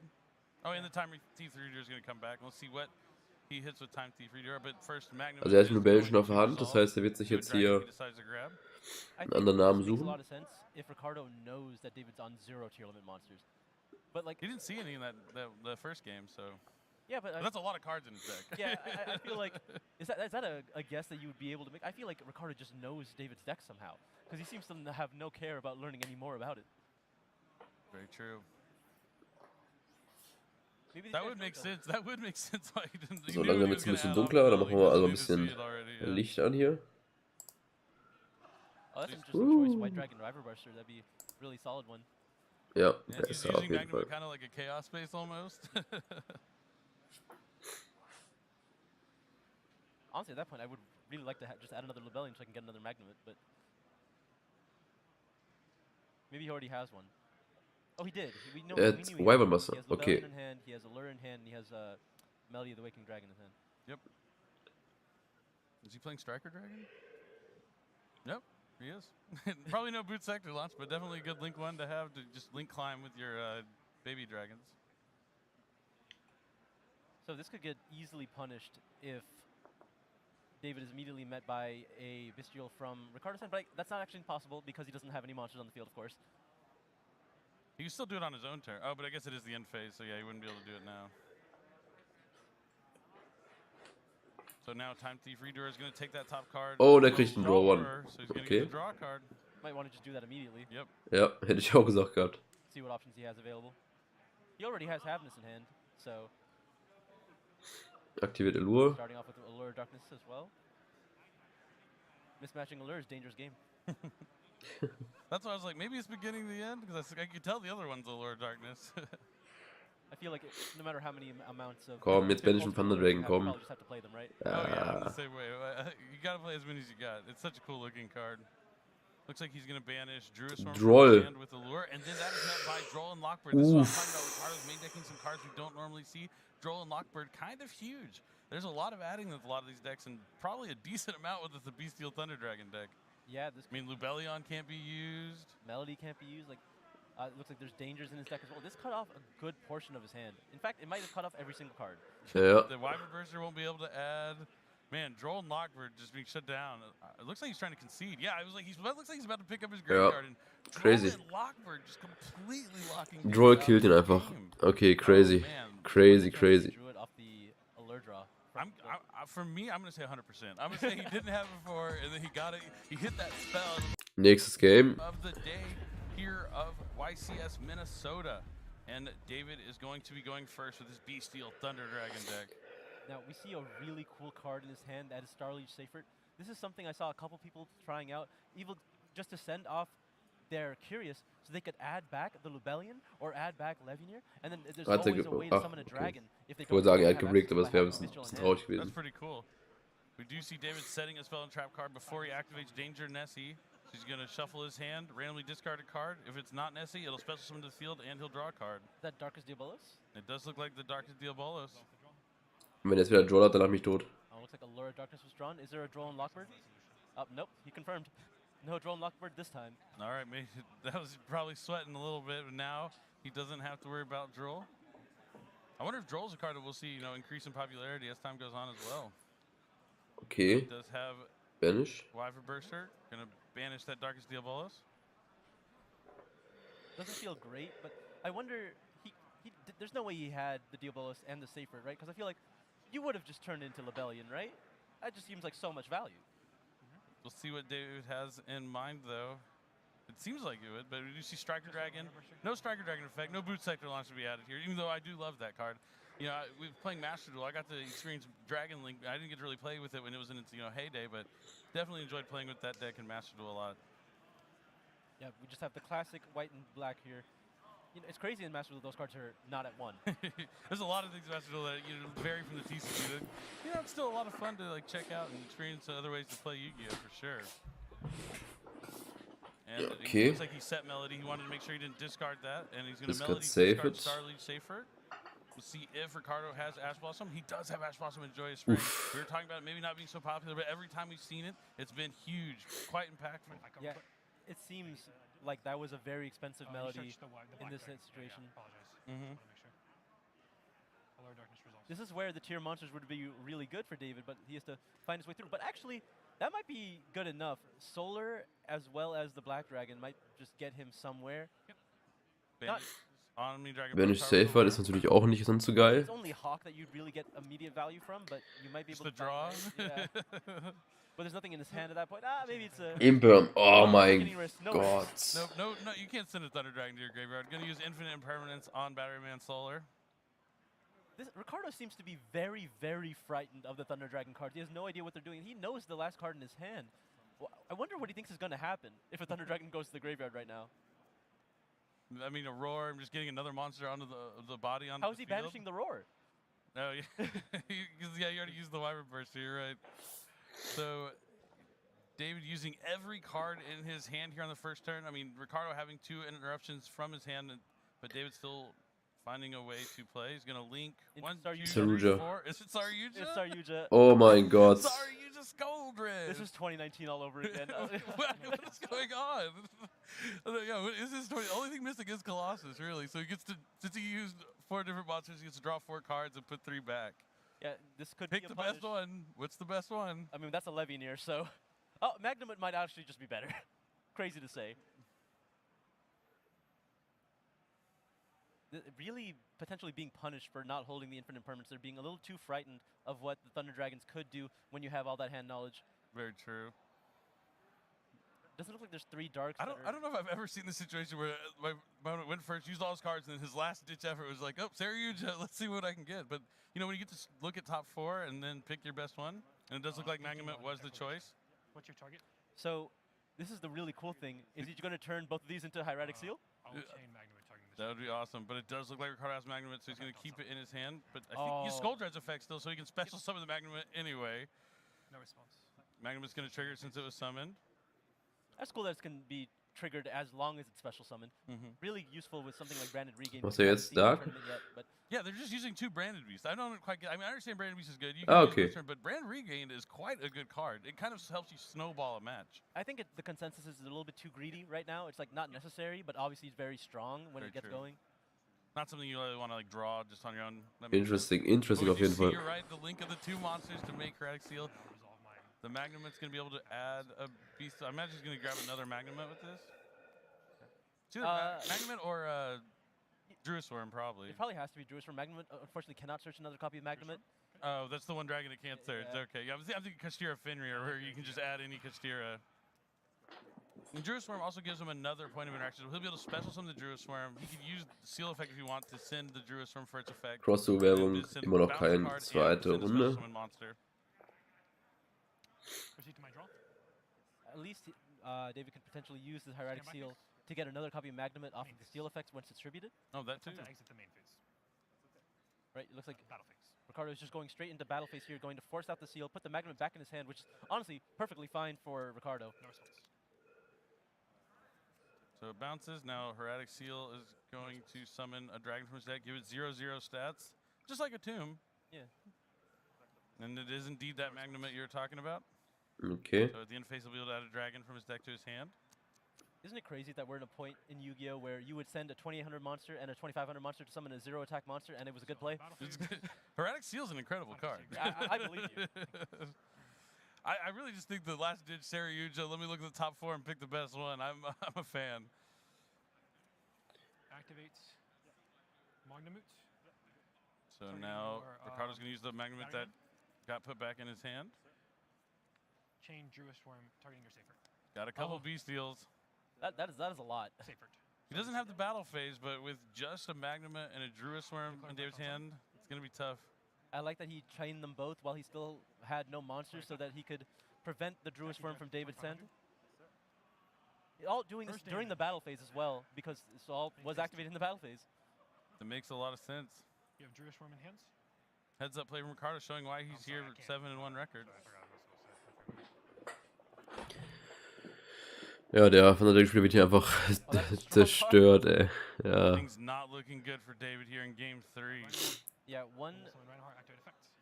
At least he has the Druisworm, but when there's very clearly a Beatrice available, I don't A know rank 6 already staring you down, right? I mean, he's not going to not use it. No So response.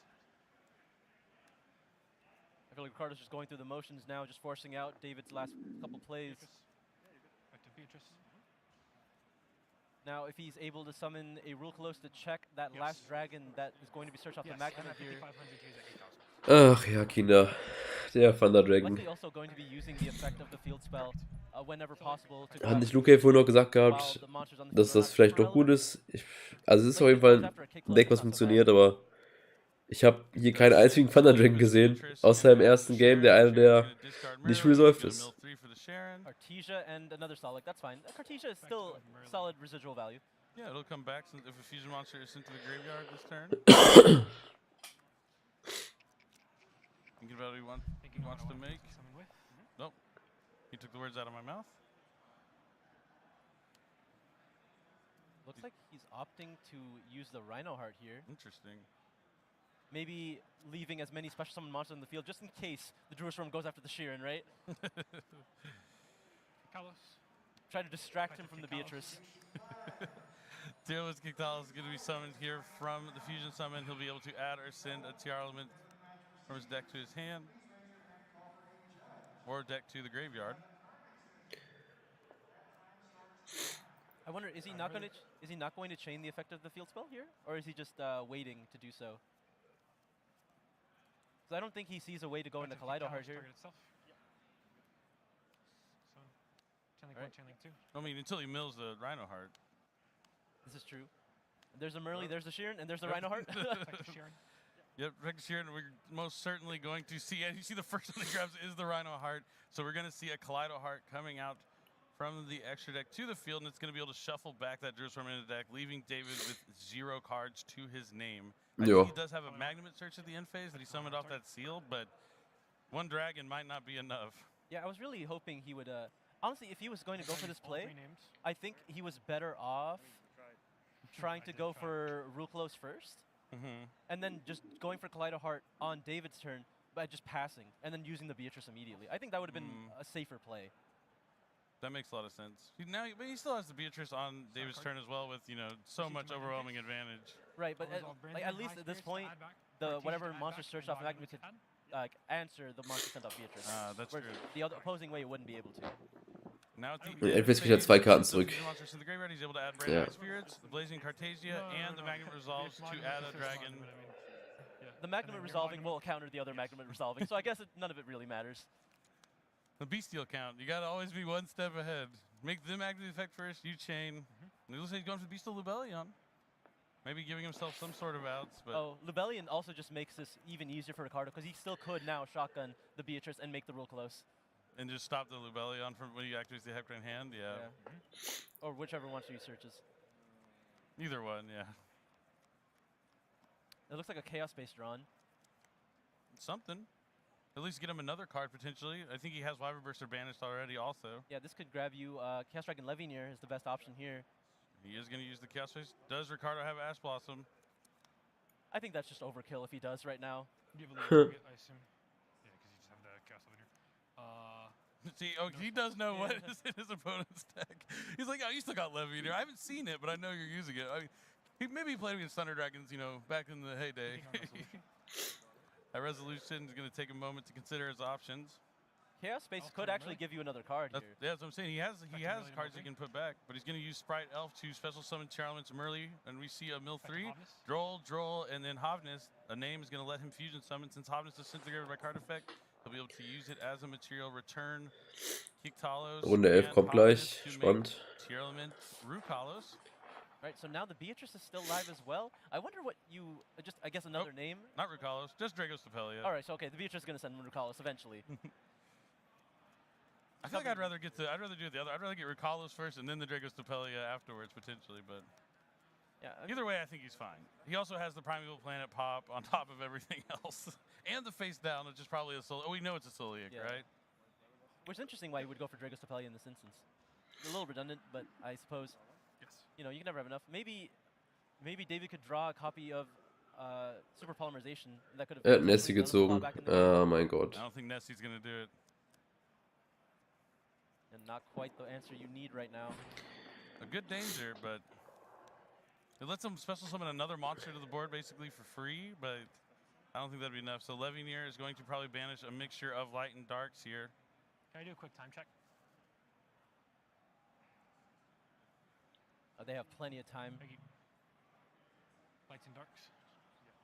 Now he'll be able to destroy 2 cards on the field. Well, you can attempt to. That's the goal, and it looks like this Dragos Stapelia is going to place that Predaplant counter on Chaos Dragon Levineer. It can attack now, for all it's worth. That is true, so his effect will be negated. But I think it won't last very long.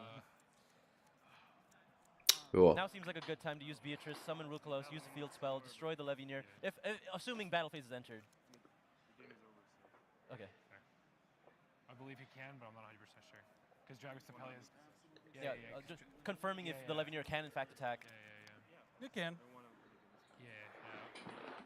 The only reason I'm not sure is because Dragos Stapelia is different than Imperm. I know if it gets Imperm, it can, but I don't know if Dragos Stapelia is different. So. Oh, that's true. Dragos Stapelia only negates the activated effects. Oh, and this isn't part of the activated. I feel like it's still part of the activated. I would have to read the actual text on the Levineer. See if Levineer is one line or not. Das wird eine Line sein, aber es mattert jetzt in dem Fall ja auch nicht mehr. It's funny because I hear both players just say, yeah, this is really irrelevant, the game is over. But like, you know, it's good to know though for the future, because these situations will come up. Yep, attempting to activate or attack over the elf. Ricardo allows it to happen. He's like, that's fine. You can have this one. The elf's effect already been used. Yeah, that's gonna be in phase. Beatrice effect gonna send. Yeah, you know, playing it safe, you don't have to use your interruptions if you don't need to. just Merle? doing the bare Channeling minimum. One Merle, channeling 2 Kaleido Heart, target Leviner. Oh, yeah, I guess, you know, why not? Yeah, the Kaleido Heart's anytime an Aqua is sent to the graveyard, so it'll trigger to shuffle back. And he's going to get the Fusion Summon on top of that. Is that just for Kiklos at this point? Yeah. Kikalos effect. Just going to get even more resources. He could just enter battle phase. This is not a whole lot you have to do. It's only a 5,500 life points. David could also concede, yes. But they're going to go ahead and play this one out. It is the last game of the day. I think David has the respect for Ricardo to let him do it. You know, go out on his own terms. He wants to let Ricardo have it. There's no way. He's going. He's gonna keep playing. Oh, he could. He does have a beast steal in his hand Yeah. potentially, so he needs to make sure he can play around the beast steal. So he's gonna go into Sprite Sprint. If that was something he was worried about, why didn't he just make Rule close? Like, Who needs Rook? Maybe he's not playing it. No, with the 7-1 record, the Tails Rook close is definitely in his extra deck. We saw him. Oh, there it is. Yeah. Finally, the recall is touching down. Oh, now he decides to go into the battle phase. Now that everything is guaranteed. Yeah, he just needed time to recall some Kaleido Heart. Ricardo going to walk away with the victory here. David was a 7-2 record. Not Ja, GG, ne? Will be on the bubble for the remainder. Ja, würde ich sagen, wir gucken doch mal in Julians neues, tolles Video rein. Wo wir uns einmal den Market Watch angucken können. So, hier, Julians neues Video. Ah, schade, es werden die wieder live. Okay. Dann gucken wir uns zuerst einmal das hier an. Dann gucken wir uns erst Runde 11 an. Bevor wir Julians Video angucken. Weiter geht's. Orbital 7. And he'll be going up against Blair from Warner Robin. Blair Hunter. Guter Spieler. Yamato. So now we know kind of what kind of player Blair truly is. A Bujin player, huh? So both these players are on the bubble. If they lose, they are almost certainly out of the tournament. If they win, they have to hope their tiebreakers are strong enough to make sure to get them into that top 30. Da stehen die beide zu 2 wahrscheinlich, ne? Ja.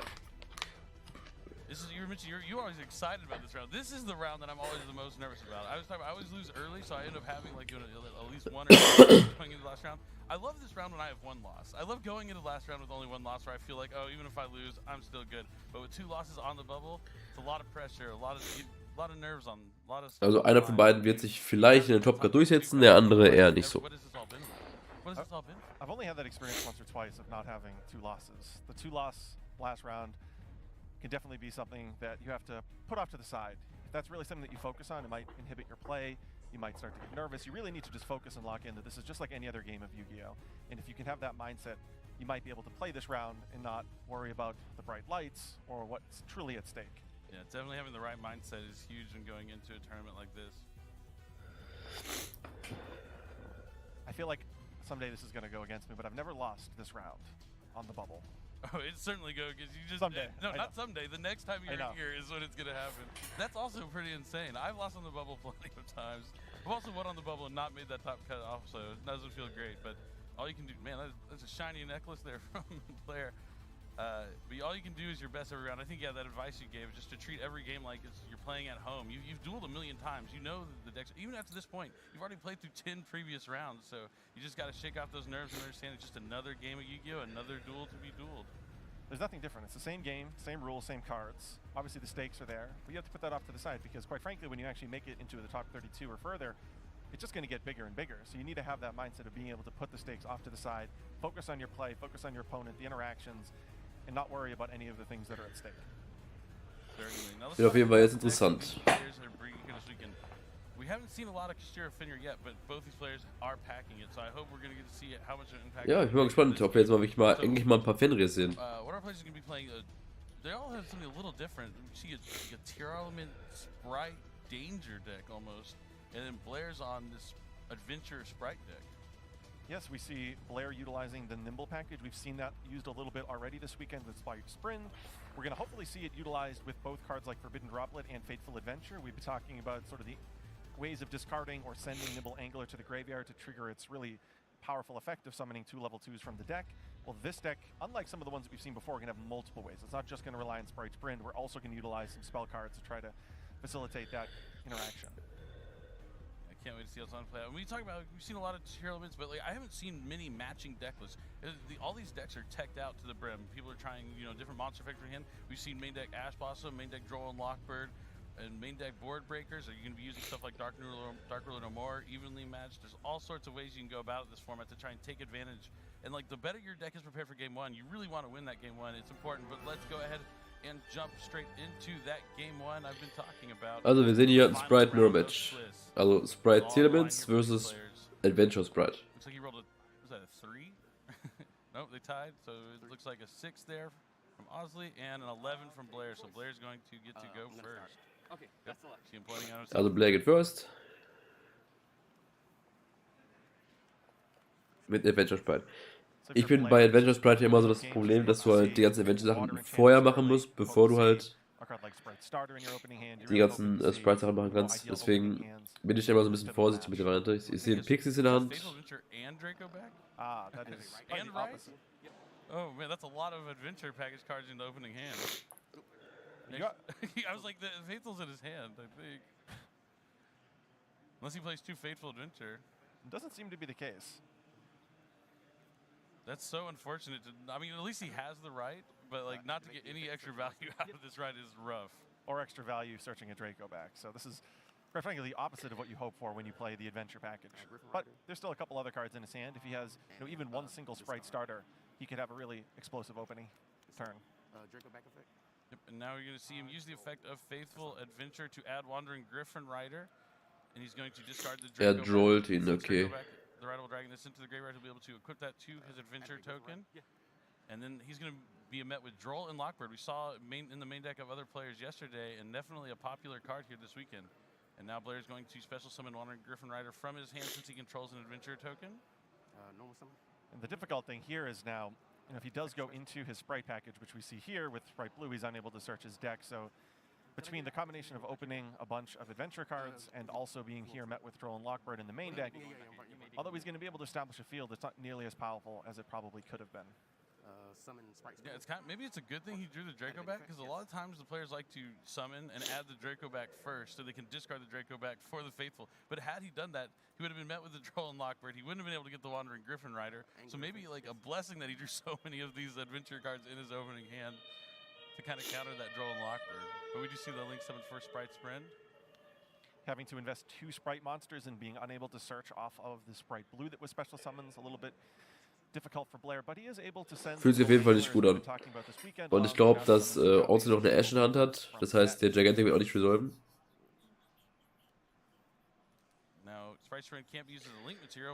Also, was für Bestätigungs-E-Mails von Kartenmarke meinst du? Sharing the same limitation as Sprite Elf, but oftentimes, as we see here, the ability to just go right into Gigantic Sprite sort of circumvents that limitation. He's going to detach the Nimble Beaver. Ist das ein Emily? Effect of Gigantic Sprite, a resolution to special summon. See what he decides to get. Aber was holst du denn jetzt hier? He has a few spicy ones. Now, he is under Droll and Lockbird, so he is limited. A card like Sprite Jet wouldn't really do him anything. I'm really curious which of his singleton one-ofs he elects to go into. Okay, so he elects to go into a negation on his opponent's turn. Sprite Red, a monster negation. See, yeah, the Sprite deck can actually function pretty well under Droll and Lockbird when a lot of the other decks might get completely shut down. Jetzt geht's doch auf 11. Help that he opened up with the Draco back, oddly enough. But a link summon here from Sprite Elf. And he's going to put it in that monster zone, so it's going to be protecting that Wandering Griffin Rider from being targeted, so he doesn't have to worry about something like infinite permanence being chained to it. Now we can bring back the Sprite Red. So when we talk about what Droll and Lockbird was able to do here, it cut him off of searching out also das ist keine Ashes, war ein Red. Okay. Sprite Smashers or potentially Sprite Double Cross if he wanted to go. Und Imperial ist es, glaube ich, ne? It also cut him off of the Sprite Blue, which means his follow-up on the next turn is going to be limited because he doesn't have that monster in hand. Even though potentially if Droll was inactivated, he would have just used Jet on this turn. So there definitely were some hindrances there due to the Droll and Lockbird. Yeah, certainly still an impactful card, but being able to establish a board, Blue effect, at least decent. You're still able to summon 6 monsters to the field with effect the opponent's turn. Kind of good. And now Sprite Elf is going to bring back Sprite Blue, Sprite Blue's going to trigger to add a Sprite, and looks like, yep, Sprite Jet going to the hand. Alles andere macht doch keinen Sinn. Like Owsley tried to go to battle phase, which is what elicited the activation of the Danke. Sprite Elf. We know there are some Verkäufer, Sand, ist. potentially he could be holding one of them. Ja, das. Also ich hatte damit aktuell keine Schwierigkeiten. Well, this is certainly potentially one way of guaranteeing that that Wandering Griffin Rider needs to be used. Forcing it out by using it in the battle phase. We do see that evenly matched in the main deck in his hand. Gonna activate it. Not quite the right zone it needs to be in, but he gets the idea. It's just gonna be negated here from the Wandering Griffin Rider, shuffled back into the deck, so he'll be able to add it back with that Fateful Adventure on the following turn.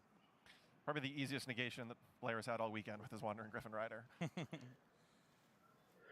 Normally Biria. Like being scared if there's another copy of evenly matched in the hand, but there is not. So Owsley's gonna So, main phase 2. das würde ich aber tatsächlich annullieren und zerstören. Yes. Here's an interesting point for Blair. Okay. Does he want to negate that with his Sprite Red? I think he's going to. so. And he's going to want to send a gigantic Sprite so that it destroys the Hyperia, locking him out of level 2 monsters. Okay, und wenn er jetzt nichts mildt. Obviously not done. Ach, er hat den To keine. activate Sharon's effect to send Rhinoheart to the graveyard to special summon and mill 3. And he's Ja, going to das hit könnte into sehr the böse top. ausgehen He für ihn also jetzt. can trigger the effect of Rhinoheart. What's really interesting about what we just saw here is, assuming these players do not know what one another is playing, which at this point of the tournament becomes less and less just because of who you get to sit next to. When your opponent summons Hyperia, you're almost always going to assume they're just playing some type of pure Sprite deck. And the fact that Blair negated that level 2, destroying it and sending it into the graveyard, he probably felt pretty good, thinking that the only card that he really has to worry about from that point is Sprite Starter. But now all of a sudden Sheeran comes down, and that totally just changes the picture of the complexity of the game. Yeah, especially when you see something like Hyperia, you're like, okay, Hyperia, it has to be pure Sprite or some sort of runic Sprite strategy, right? But then just caught completely off guard. Right? Oh, nope, I'm actually packing both these decks together. We've seen that combined together. Mm-hmm. I don't think I've seen it oftentimes with Hyperia as well, but it's an interesting inclusion. Nope, and we see there's. Ach, er maindeckt sogar den Fenrir. Fenrir. Fenrir. It's not going to do anything great, but we at least get to see it make an appearance. So he used Kictalis to summon Rhinoheart, and then he milled 5, and then the Rhinoheart sent down, I believe, the Sharon. Indeed. He also hit him early in that original send of 5. Can I see your grade? Yeah, go ahead. Definitely a pretty good hand here from Owsley. The ability to special summon Sheeran after your Hyperia was negated and destroyed was really the breaking point of this particular turn. And I can totally understand from Blair's perspective, once he negated that Hyperia, why he might feel confident. So we're going to see a fusion summon with Kictalis and Sharon, probably for a Rukalos. Tearlament's Rukalos from Darkwing Blast, Ja. pushing down. One of the Gute Star Garde. Rares. My Richtig favorite gute Star Garde. Rare probably had a Darkwing Blast. It's just absolutely beautiful. To me, it's that in Cartesia, but I do really appreciate extra deck monsters that come in Starlight Rare. I feel like there's less of a chance of damaging them. I was like, it has to be, you don't have to touch them as much. Yeah, that makes a lot of sense. They're never shuffled. And it looks like, yeah, fusion summon from the Merlin to make Mud Dragon. This one will summon off of Callus, so it won't be banished when it leaves the field. Right. But you see, yeah, like Ozzy's deck is teched out to the brim. We see Droll, evenly matched, Castir, Fenrir, Sprites, Chair Elements. His deck is just full of a ton of surprises. And it's all with 40 blue? cards. Ach, Pixies. Okay. Which means when looking at the Gigantic. non-engine cards in his deck, he seems to have selected the cards that he thinks have the highest impact. Droll and Lockbird and evenly matched tend to be those types of cards that have the highest impact. Yeah, I was a big fan of Droll going into this weekend. I'm excited to see the players using it. So you do see a link summon for Dark. Dark's going to bring back, I think, the Sprite Blue. Or Pixies. It was Pixies. Yeah, Pixies from... And the big Yeah, that's Blair's Sprite. He's going to overlay for Gigantic Sprite, detach to special summon a level 2. It's going to be Sprite Blue. We've Ja. seen this before. Blue is going to search Jet. Presumably when Jet is summoned, it's going to search either a copy of Sprite Starter or Sprite Smashers, I like this deck. This is cool. combining both of the engines. Yeah, I mean, I know it's always been a thing, but it kind of like fell out of favor with as both of the decks got more cards that you could play them like independently. And with Ronin, like I know there was like a crossover version that was using like Swap Frog and Ronin Totem because you could mill the Ronin Totem, mill stuff to keep bringing it back, so it really had like a lot of crossover. But now you're seeing it still works just great. He's doing the Sprite Elf to bring back Hyperia. if used once per turn. This has really been the weekend of blending themes together. We see it with the Bestial deck with Branded. We see it with Bestials in Tier Elements. We just keep seeing all of these different combinations of these new releases. Now we're going to see a link summon between Sprite Jet and Hyperia for Looks like IP Masquerena. Jo, Masquerena. To give him a little disruption to the opponent's turn, and then he's going to special summon Sprite Red from his hand to the field. And he's going to set the smashers that he was able to search off of his Sprite Jet. So he has to forego his battle phase because he used it in order to activate evenly matched. But he's going to be passing to Blair with a pretty commanding board. It'll be interesting to see if Blair can work his way out of it. He does have a Sprite Elf on the field, which clearly looking at the field can be negated a few different ways. But he does actually already have it on the field, so he already has an on-board effect that could elicit a response. It's really a question of what cards Blair has in his hand. He also has the Draco back remaining face up on the field, which can complicate things a little bit. Potentially that might prompt the Sprite Smashers. Looks like he's just going to flip the Sprite Smashers up right away, banishing a Sprite card from his graveyard. Einfach Fateful banishen. Okay. Got confused. No response. Now he's going, let's see what he decides to. He's going to banish the gigantic Sprite to banish the token, probably? Oh, no, Okay. Elf. Okay. Makes He sense. is insulated a little bit from the token due to the effect of Sprite Elf. So there is some complexity there in terms of how valuable Dracoback actually is on this field. Yeah, because Interesting. you could just chain the Sprite Elf. You can't target the things it's pointing to. Makes a lot of sense.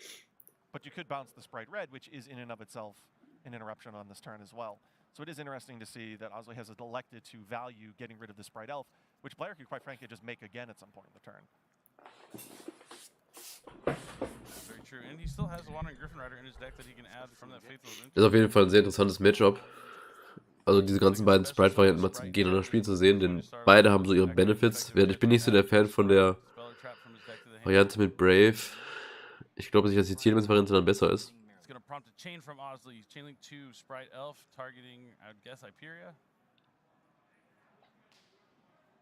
No response. Taking a response to that. Okay, let's resolve the chain. Nope, he's going to go for Merrily. Oh yeah, I forgot. He's not just using Sprites. He also has an awesome option of going for Merrily, so he can mill 3. Maybe go into another Fusion Summon. So Jet is going to resolve to add Sprite Smashers, then on summon Merrily's effect's going to activate to send the top 3 cards to the graveyard, and he hits a Havness and Ja, ohne Havness. and Danger Nest. Crazy. So he's also incorporating the Danger package. That's impressive.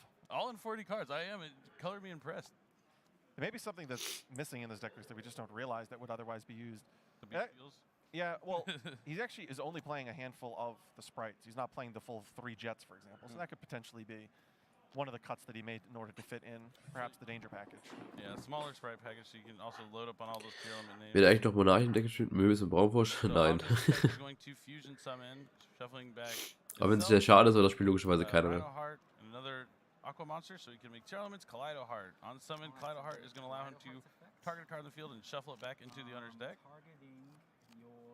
And now that he's taking care of the Sprite Elf earlier in the turn, he can target anything he wants. Not that that token that's currently being targeted would have been affected by Das Problem ist, wenn er jetzt Red chained. that free range of basically targeting anything he wants right now. Heads up here, getting rid of that token, knowing that Wandering Griffin Rider is an option still for Blairs. You can still use Faithful to add like an Enchantress, discard the Enchantress, activate right, get a token to the field, but with the Dracoback already gone, there's not much after that. And there are plenty of disruptions on Osley's side of the field. Also er macht jetzt Masquerena, obwohl er weiß, dass er jetzt Smashes in der Hand hat. Das ist auch sehr wild.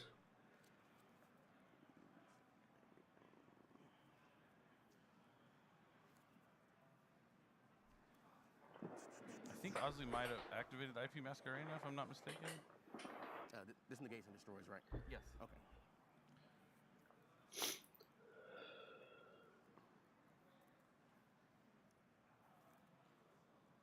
Nope. I'll activate Maybe not. Smashers. Now he's going to activate Sprite Smashers, and he's going to banish a Sprite card from his graveyard. Like it's going to be Gigantic Sprite. So now he can banish one of his And I'll level banish 2s the to banish a card on his opponent's side of the field. So he gets to deal with the IP Masquerena. So that is one less interruption that he has to worry about. Activate Faithful Adventure. So he did, in fact, activate the IP Masquerena, and this was all in a chain to it. That would make sense.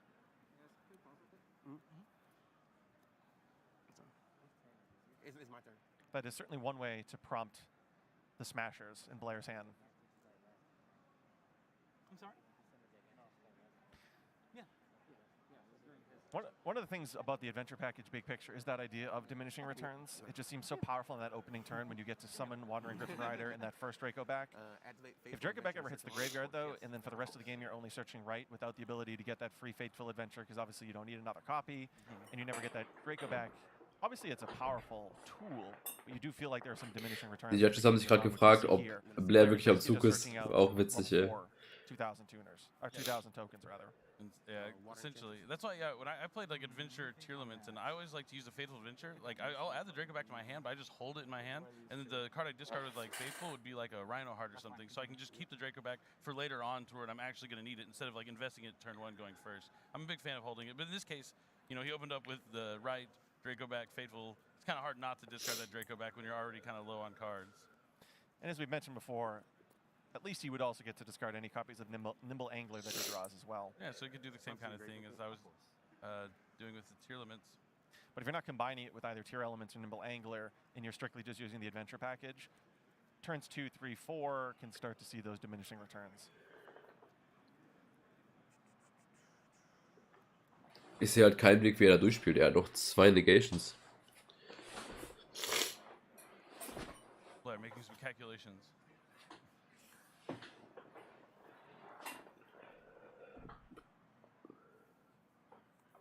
Looks like he has a copy of Nimble Beaver in his hand. A Link summon coming down with Sprite Blue and Sprite Red for Dark. The Dark Charmer Gloomy. Okay, dann macht er jetzt Red, um das zu There's a annullieren. variety of options. Nautilus Graveyard. There's a Nessie just sitting there right on top. Attempt to enter battle phase. Renn über Red. Okay, macht Sinn.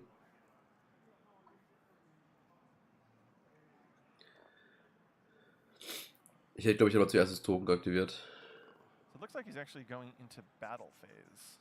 Makes a lot of sense. But he has to know, yeah, he can attack over, the non-aqua monsters, since Recall protects aqua monsters from being destroyed by battle. Yeah. So he's going to take out the Sprite Red. Seems like Blair valued just getting a monster off the field in the battle phase, because if he used his Dark Tournament, there's numerous ways in which it could get negated and then also destroyed with the current game state. So it seemed like he really valued just getting his battle phase and attacking over at least one point of interaction. So he activates right, and that's going to cause Ozzy to negate the right. I'm a little surprised by that. And he's going to send, okay, this way. So he's going to use Recalos, and he's going to send Kaleido Heart to the graveyard, and then when Kaleido Heart sends to the graveyard, it can special summon itself back and send an aqua monster from his deck to the graveyard. So he'll be able to trigger the challenge Sharon. This last turn or And of course, Sharon will be able to put an additional point of interaction on the field. Yep, and he's already used Kaleido Heart's effect to shuffle back a card during this turn. Sharon, if I'm not mistaken. I believe it was the adventure token earlier in the turn. That's right. It would otherwise be pretty good against the Dark Charmer to avoid Dark Charmer getting a search. But here we see Draco Stapelia. Kannst du einfach schieben, du hast nichts mehr, was du machen kannst. He uses battle phase to get rid of one monster negate just to be met by another one immediately. It's kind of the power of the Sprite deck, or Tier Elements in this case. Activate Dark. Well, the Sprites have helped too. The Sprites have definitely helped. I really like this mashup. That's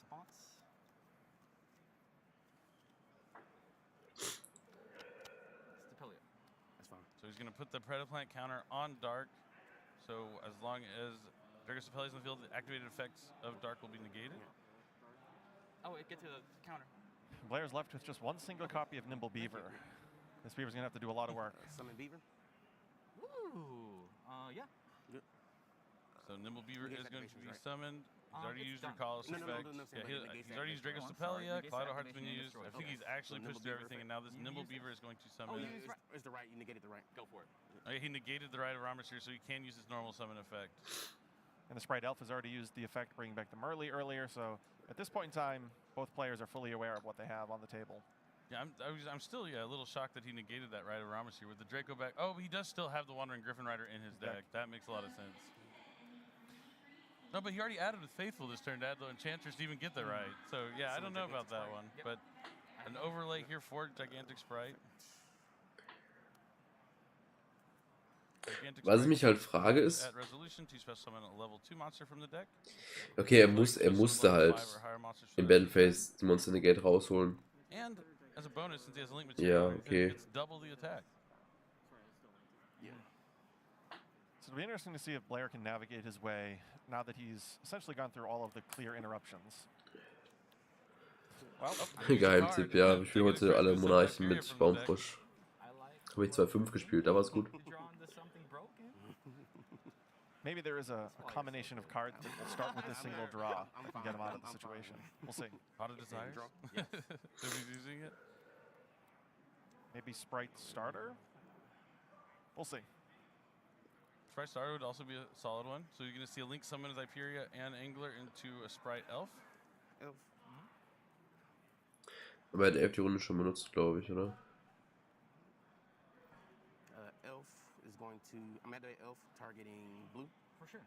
Sprite Elf is going to special summon back Sprite Blue. Blue. He's going to summon to the zone that. Ah, ne, hat er nicht gemacht. Er hat es ja in Draw Drawfest gekillt.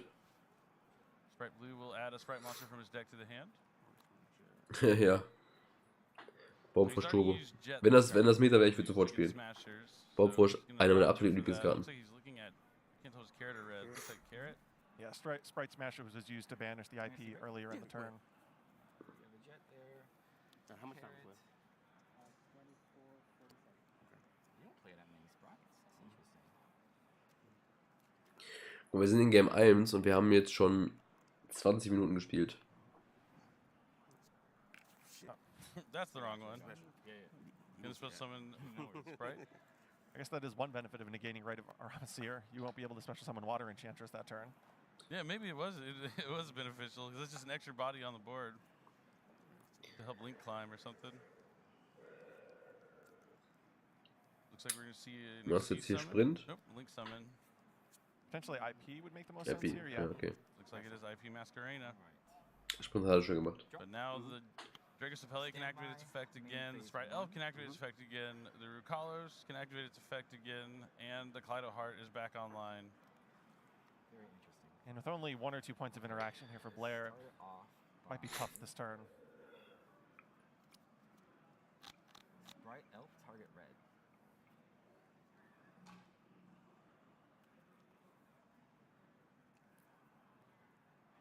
Looks like Osley has drawn for his turn, and I was looking over the options in his graveyard for Sprite Elf. Oh, sorry. Declare target. I'll target my red. Okay. You can tell that he feels like it's close to over, but he doesn't want to misstep here. He doesn't want to make a careless mistake when he seems to have such Ja, advantage. And nächstes I think Game. that looks like it was another Blair's pack up. Muss mal. Maybe not. Was schicken die?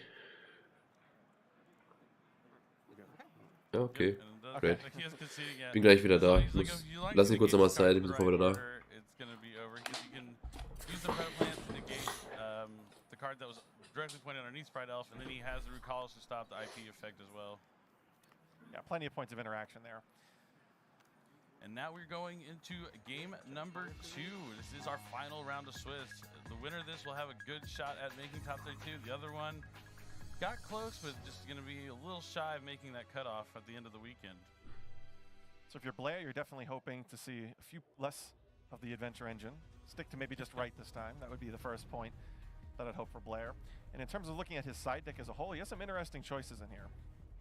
Yeah, definitely. I hope we get to see some of these come up in this match. There are definitely a lot of interesting ones that cards we've seen other players' main deck. Maybe we'll have them come up in this game. And, you know, he did go first in that game. That always feels kind of bad is when you go first and lose game 1. Because, you know, in game 2, like, you're going to want to choose to go first. But you already tried that once and it didn't work. But, you know, his hand definitely wasn't that great. And the Droll and Lockbird really, while it didn't completely shut down his turn, it limited him enough to where Osley was able to break the board and, you know, establish a comeback. One interesting thing to consider is if you open Fenrir as Blair, do you summon it? And do you search? Yeah, because you just could be met by Droll for just adding a card to your hand that has nothing to do with your strategy. I think that is a great question. Because then you're locked out of your adventure package, you're locked out of all your sprite searches. If you only can value one search, I'm not sure if Fenrir is necessarily the one, especially going first. So that'll be interesting to see how Blair tries to navigate that opening play. Yeah, maybe seeing those Droll and Lockbirds in the main deck, he'll maybe even side Fenrir out going first. Because, like, it is a great card when like, going second. I mean, going first is free, but as you mentioned, that Droll and Lockbird, is that really worth the trade-off? And at that point, you're not going to search. Maybe you should just probably side it out for some more proactive cards for going. That may not play into your opponent's cards like Droll and Lockbird. Yeah, Fenrir is not a pivotal point of his strategy. It's there as a value card. It's there as a card that can counteract some of the cards like Goes in Match and Rivalry that you might encounter over the course of the weekend, but those aren't cards you typically see out of a tier element or a tier element sprite deck. So it might not have as much utility here if there's that risk of facing Droll and Lockbird, as amazing of a card as it is. Yeah, now that he knows his opponent is on, he's seen the danger monsters, he saw lots of Tears and Sprite. He knows that there's probably not a lot of other wiggle room in the deck for other cards to really counter, but he also saw Droll and Lockbird, so you really never know. I've just really been fascinated. Like, the decks have just been so diverse, so different. Like, while they might be using the same themes, their take on the decks have varied so much from each duelist to try to get an edge here this weekend. He also saw evenly matched. I mean, you would anticipate more evenly matched in game 2 anyway. So it's not going to be a surprise if he plays evenly matched here, but he got to see it in game 1, which does give you some insight into what Osley is prioritizing in his deck construction. Yeah, seeing that evenly matched, maybe Blair will try and focus on getting something like Sprite Starter, holding it for the battle phase to summon the Sprite that can negate spell or traps, so you can catch him off guard on the evenly matched. Play around stuff like Dark Noodle or evenly matched. Saul was talking about that play yesterday. We'll have to see if that comes into play, though, here for this game number 2. It looks like our duelists are shuffled up and ready to start. Those are things you always need to consider as a Sprite player heading into game 2 and 3, utilizing cards like Sprite Starter. With a little bit more control perhaps than in game 1, where you don't have to worry as much about cards like Dark Ruler No More or evenly matched. Indeed, but looks like duel number 2 is underway, and I see an instant fusion and Droll and Lockbird in Osley's hand, so definitely already a good start for him. Blair leading things off with Sprite Starter to grab Sprite Blue. He's going to take the attack damage of Sprite Blue to his life points. And this is likely going to be the only search that he gets. Oh, actually, this is an interesting point here. I imagine Blair did this in the draw phase or the standby phase in order to play around Droll, knowing first that Osley's playing Droll. So, assuming that that has happened. That makes a lot of sense. And it's even met with Hobness, which hits nothing but there's Kashira Fenrir yet again.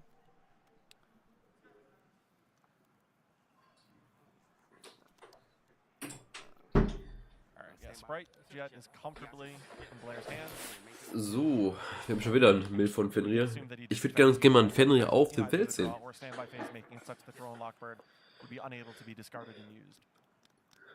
er hat einen Droll auf der Hand, auch die Scheiße, Mann. There's little things you can do to help out and make sure it doesn't impact you as much as it did in that first game. And Jet is going to add, it looks like Sprite Double Cross out of Darkwing Blast. Yeah, I'm really excited to see this card. Oh mein Gott, ey. A lot of utility. Another point on that Sprite Starter, it also plays around cards like Effect Veiler, which has become popular over the last year or so. It can kind of wane in popularity. We haven't seen any this weekend, but it is something to consider as we move forward. Yep, Blair has no response to Droll. You know what card I haven't seen activated this weekend? Called by the Grave. You're right. I haven't seen any of those activated. Jo, stimmt. Called by habe ich nicht gesehen, ne? But we do see a link summon here between the 2 Sprite monsters for Sprite's friend, who's going to send down Nimble Angler. And Nimble Angler's going Oh, guck mal, er hat eine Instant Fusion in der Hand und eine Sharon. Oh mein Gott, ey. Und er hat einen Fenrir in der Hand. Vielleicht sehen wir diesmal einen Fenrir auf dem Feld.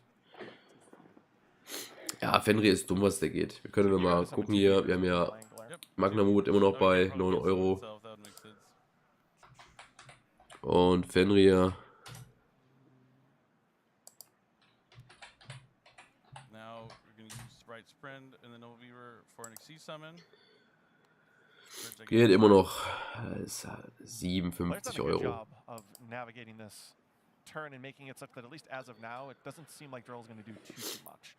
Yeah, the big thing is the last time he wasn't able to get to the Jet before he got Drolled, but this time he was able to get the 2 monsters on the field, the Jet to search the trap, so he at least has some sort of follow-up as well. It'll be unlikely that we get to see the adventure package this turn, but I think Blair feels pretty confident that he's been able to see enough of his Sprite engine that he can probably circumvent that. Droll a little extra good against Blair's version of the deck using the adventure package as well. Next, really interesting is I actually noticed in Blair's hand a copy of Called by the Grave, so he actually allowed that Droll to resolve. Interesting. Oh mein Gott. Normal summon Nightmare Corruptor Ibli. Das könnte sehr, sehr interessant werden, aber er hat leider Hafnis auf dem Feld. Das heißt, er kann halt direkt auf Dark gehen. Ne? Of course, Ozzy has ways of link summoning, so there are ways to get around Ibli. Elf target Beaver. But it can be an inconvenience, forcing you to only conduct special summons of link monsters or of link summons. Sprite Elf is going to use his effect to bring back Nimble Beaver, and then we're going to see Blair. Looks like thinking about linking away his gigantic. Nope, he's going to go with Sprite Red and Nimble Beaver. to summon Masquerena. IP Okay. Masquerena. Er aktivierte gleich die Trap und klaut einmal Hafnis. Aber Set 2. er kann ja einfach crashen. Two face downs. We know one sprite double cross. You said you kind of saw the call by the grave for the other one. So yeah, Blair, you mentioned opting to not stop the draw, but hold the call by the grave to maybe hit like a tier element or something from trying to fusion summon. Und er klaut sich jetzt Hafnis. Clear, at least Gonna activate Sprite as double of right cross. now, Aber er kann ja crashen. that To equip under he gigantic wasn't going to search again that turn. So the drone lockbird was not all that effective. Yes. This is an important interaction here that we see. Yep, so he's gonna use sprite double cross to take the hotness and And put it as a material another underneath his gigantic sprite, so he won't be able to use it Stand to by. link away the Ibli. And if he tries to normal summon another monster, it's gonna be met by IP normal Masquerena summon? to just spin it normal back with summon? Unicorn. Okay. Into Oh yep, into Nightmare Union, which is exactly. The writing is on the wall, so that was a really important point of interaction there. Both of those points of interaction. Taking the Sharon and putting it underneath the gigantic sprite to make sure that he can't immediately go into a Link 2, and then using IP Masquerena to go into Nightmare Unicorn to spin back the normal summon. And if you just leave your opponent with Ibli, they need to have Es guckt one of einfach. only a few Okay, handful of Link jetzt kommen monsters sehen. that are not super popular. Lingerivo, for example, I Er hat think, is Blair one, gut and gespielt. that's clearly not Nosley's deck, which is why we're moving on here to a pivotal game 3. Crazy. Yeah, I mean, I've seen, with YCS Dass features, Ibli like, da like so viel tut, hätte ich auch nicht gedacht. Dark Hole, and at first I was like, why are they citing Dark Hole over Regeki? Both are at 3. This doesn't make any sense. Ja, es tut Tier weh, aber nur weil er das Setup mit Masquerena plus halt der Trap hatte, ne? Side of the field that kind of block you out from doing other things. Your Dark Hole is doing the same thing that Regeki would do, but also clearing your own board so you can get rid of those kind of options, which I found to be, you know, pretty five-head. Dark Hole is also better against Mystic Mine. Ah, that's true. Aber ich hätte Full trotzdem, board, yeah, that makes a lot of sense. weil Regeki's not going to help you when your opponent has Mystic Mine up. geh Attack, Everyone to always want to counter. geh But Battleface, we are moving into greife the den game. Evermax an, der kommt, oder halt den Final game Unicorn, of ist Swift scheißegal. before we cut off to Und er hat the ja top Instant Fusion in der Hand two. gehabt, er hätte ja spielen können. We're going to see Osley go first for the first time in this game. We've seen him go second and having Droll and Lockbird both games first, but now we're going to see what his deck does when he's able to take the play. It'll be really interesting to see. Also ich glaube, dass er diesmal, glaube ich, ein bisschen zu früh conceded hat, weil er hat halt wirklich halt genug noch zu spielen. There is one card in this side deck. I'm going to go tell you, it's Card Destruction. I really want to see what this does. I want to know why is in his deck. If it's meant for going first, if it's like useful against a specific strategy. Maybe he's trying to deck out someone with this, or... Card Destruction is one of those iconic cards that is a full effect. Typically, when you think of that card, you see it used with things like Dark World, which maybe perhaps we'll see on the horizon in an upcoming Structure deck. Yeah, December, Structure Deck Dark World. But I am curious to see where it slots into this particular format. I imagine if you look at that card, if your opponent is not playing any of the tier element, danger strategies, maybe you think that this is just a card against something like Nathmex where they're not going to get a lot of value from it, and I could potentially discard 2, 3, 4 effects and just get an Also wir haben jetzt noch 13 Minuten one pivotal card. Yeah, just treat your und beide Decks sind in Time auf jeden Fall immer gut. Similar effect for sure. I just want to see. I like seeing all the cool stuff. We've seen Card Destruction now. We've seen Cyberstein. You know, people citing cards like Testudo or Rot Newman. It's so cool. Thunder King Ryo is out. Like we see all these cards, all these different ways you can tech out your deck to really get an advantage on the competition. It's really, this format's a lot of fun, and I've had just a great time watching these great matches. As much as I'd love to see Card Destruction played against the deck with Nimble Angler and then also Water Enchantress, I'm not sure that that's going to happen. Yeah, I don't think this is going to be the matchup he wants to side it in against for sure. I wonder if there's some sort of like card destruction, draw and lockbird interaction he can trigger in his deck, or I don't know. We'll have to see how it goes, but they are jumping into game number 3, win or go home. One of these players will be putting themselves in a prime opportunity to make top 32, while the other one gonna have to go over to the Interessant auf jeden Fall. Wir sehen auf jeden Fall schon mal Danger, Imperia. Maybe they could use their card destruction in the Time Wizard duels. There you go. Er hat Sachinoko. So it looks like Osley starting off with a danger effect. I didn't see which one it was, but he's going to discard. Uff. Maybe in that Tsuchinoku. Nope, it wasn't. It was Nessie. Okay, So Nessie he gets a vorgezeigt. draw and special Tsuchinoku. Osley's happy with that. Normal Imperia im Draw 1. Normal summon Hyperia is going to grab him another draw. Uff. Happy with that one too. Oh mein Gott, was ein Draw. You know, Osley seems to like to activate his cards like in front of him. We saw the evenly match of the main monster zone. The Primeval Planet almost went to the extra monster zone there, but we swip playing at a really good pace here. Yeah, he's very cognizant of the remaining time in the round, making sure that this game is not decided on something like time. Let's see, he has a lot going on in his hand. He has starter plus Sharon. Now he's going to special Jet since he has the Hyperia on the field, which is a level 2 monster. When Jet is summoned, gets to add a sprite. Also ich möchte auf jeden Fall die Liste von Onsley sehen. Die scheint auf jeden Fall sehr, sehr interessant zu sein. Tier elements. in addition to that starter and smashers. Definitely a good going first hand. See if it maybe link summon for Appaloosa? Nope. Ja, We saw stimmt. Sarius Goldred come down yesterday. That one's a throwback. It really was. In a Thunder Dragon. Nee, deck macht of all direkt decks. 11. And then a link summon for Sprite Elf. Now he's going to activate Sharon from the hand. He sends Hovness. He's going to mill the top 3. We see Cosmic Cyclone, a Pointer of the Red Lotus, and looks like Bestial Druid Swarm. I'm gonna change Magma on the Habits. So electing to put Cosmic Cyclone in his deck going first, this close to time. And then Magma effect. And it looks like Blair has Magnamit, so he's going to banish the Hovness when it tries to use the... Magnum hat auf jeden Fall richtig viel Setting Play jetzt bei dem Event gesehen. Also richtig, richtig krass. Presumably looking at his deck, it's probably going to be a Drew's Worm. He doesn't have the robust dragon package as some other decks. So we see a link summon Is that Merly? Sprite Sprint. Probably Merly. Called it. Tier Elements Merly since the graveyard to try and fusion summon again. We'll see if Blair has another bestial monster in hand.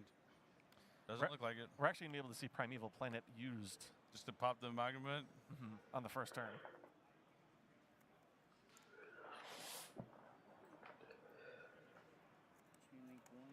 And we see fusion summon for Kiktalos off the Merly, and as you mentioned, it's going to trigger that Primeval Planet to destroy Magnamit. Sometimes you see that used on Kit Kalos or some other opening play, but that's just not the case here. See what he decides to add. Looks like he's thinking about Solic. I like to add Solic a lot of the times. So just having Solic, Kiktalos, you get to negate a monster effect, you get to mill the top 5, and probably going to conduct some sort of fusion summons out of that. But I imagine he might also just swap out the Kiktalos for Merly as well. That's always fair. It's tough to pass up on the mill of 8 cards.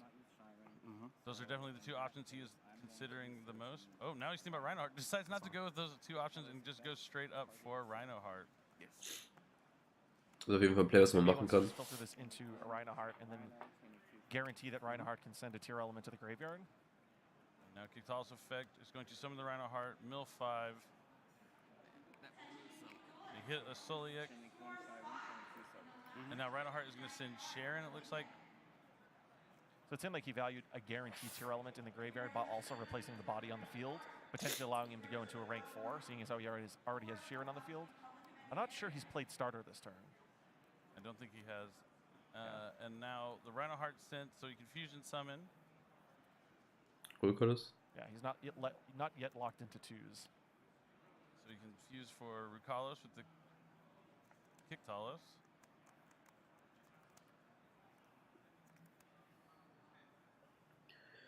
See what rank 4 he decides to make here. I can only imagine it might be... I don't know, Abyss Dweller's not as good against the Sprite deck. It is if you're trying to trigger Angler. Einfach that is Redur true. You machen. still have some sort of advantage there. Potentially Water Enchantress in some situations too. If they like get into the graveyard. Ich glaube, er braucht einfach nur ein bisschen Platz auf dem Feld. Ja. Sprite Stars, he's going to go into Abyss Dweller and then end with Sprite Stars. You said this does lock him into not special level 5 or higher. That's something you probably have to pay attention to when you are combining these 2 strategies. Yeah, the lock into level 2 or higher here going forward. Nicht Level 2, higher, Level 2. Level 2, links 2, Rang 2. 1200 damage from the attack of blue thanks to starter. And now blue's going to add Jet. Oh, nope. Goes for red. I believe he's already used Jet this turn, so That's right. he has more value of searching one of the negation cards, red or carrot.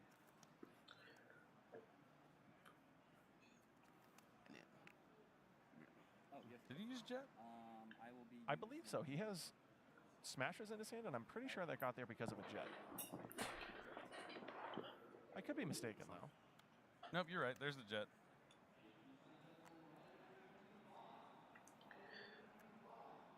When you combine tier elements in Sprite, you have to keep track of 7 or 8 different once per turn effects. So many, yeah.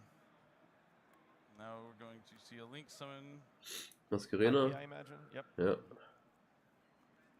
Special summon red, set a back row, has Hovness in hand. Can't summon the Hovness monsters, but can't even use Sprite Elf either. That's kind of crazy. Aber er hat noch den Bounce von Sprint, den Negate, dann noch Unicorn, plus halt Rukolos und halt den Dweller, was halt alles ziemlich cool ist. So looking over this field, if you're Blair, evenly matched would be pretty good. Evenly matched is a prime card to have here in this situation. So he's going to Dweller right away during the draw phase, it looks like. standby main phase. Da ist hier B wieder die schöne Gold I Rare. wouldn't like have all the beast steals in my deck, because if Blair had just 2 copies of beast steel monsters, he could have prevented all this kind of from happening. Just cutting off that second fusion effect. Activate right. But he does have right. That's something to start with. It's going to be negated by Rukalos. And I was just going to send Rukalos for the effect, and then when Rukalos is hit by card effect, it gets to special summon itself back. Starting with right probably means that he doesn't have evenly matched, almost assuredly. I see a lot of monsters. Ja, also kann auf jeden Fall nicht durchspielen. Er hat Bieber glaube ich, in der Hand. Activate Druid So Swarm. it looks like you're going to activate that Druid Swarm that he added off the Magnemite. So he decides to banish. I'll target your blue.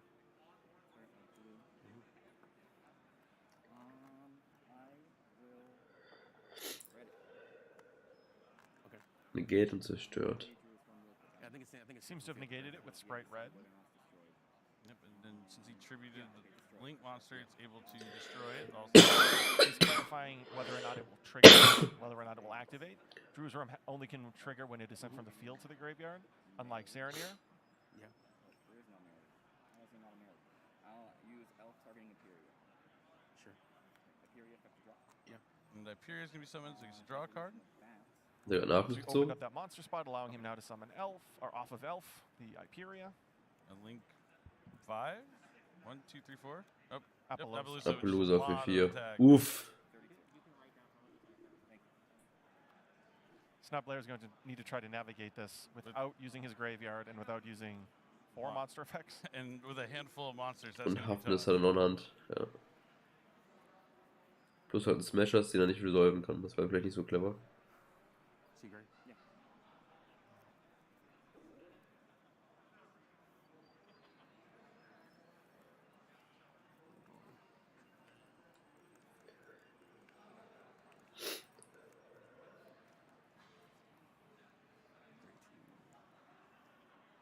Normal summon. Effect. Okay. He summons a Nimble So, Beaver that is 24. met with Appaloosa. Special. He's going to special summon Sprite Jet from his hand since he has level 2. Going to be negated by Appaloosa again. Appaloosa at least doesn't negate and destroy, so he gets these bodies on the field. So he's going to be able to go into his extra deck now that he has 2 level 2s on the field. Geht er für Dark?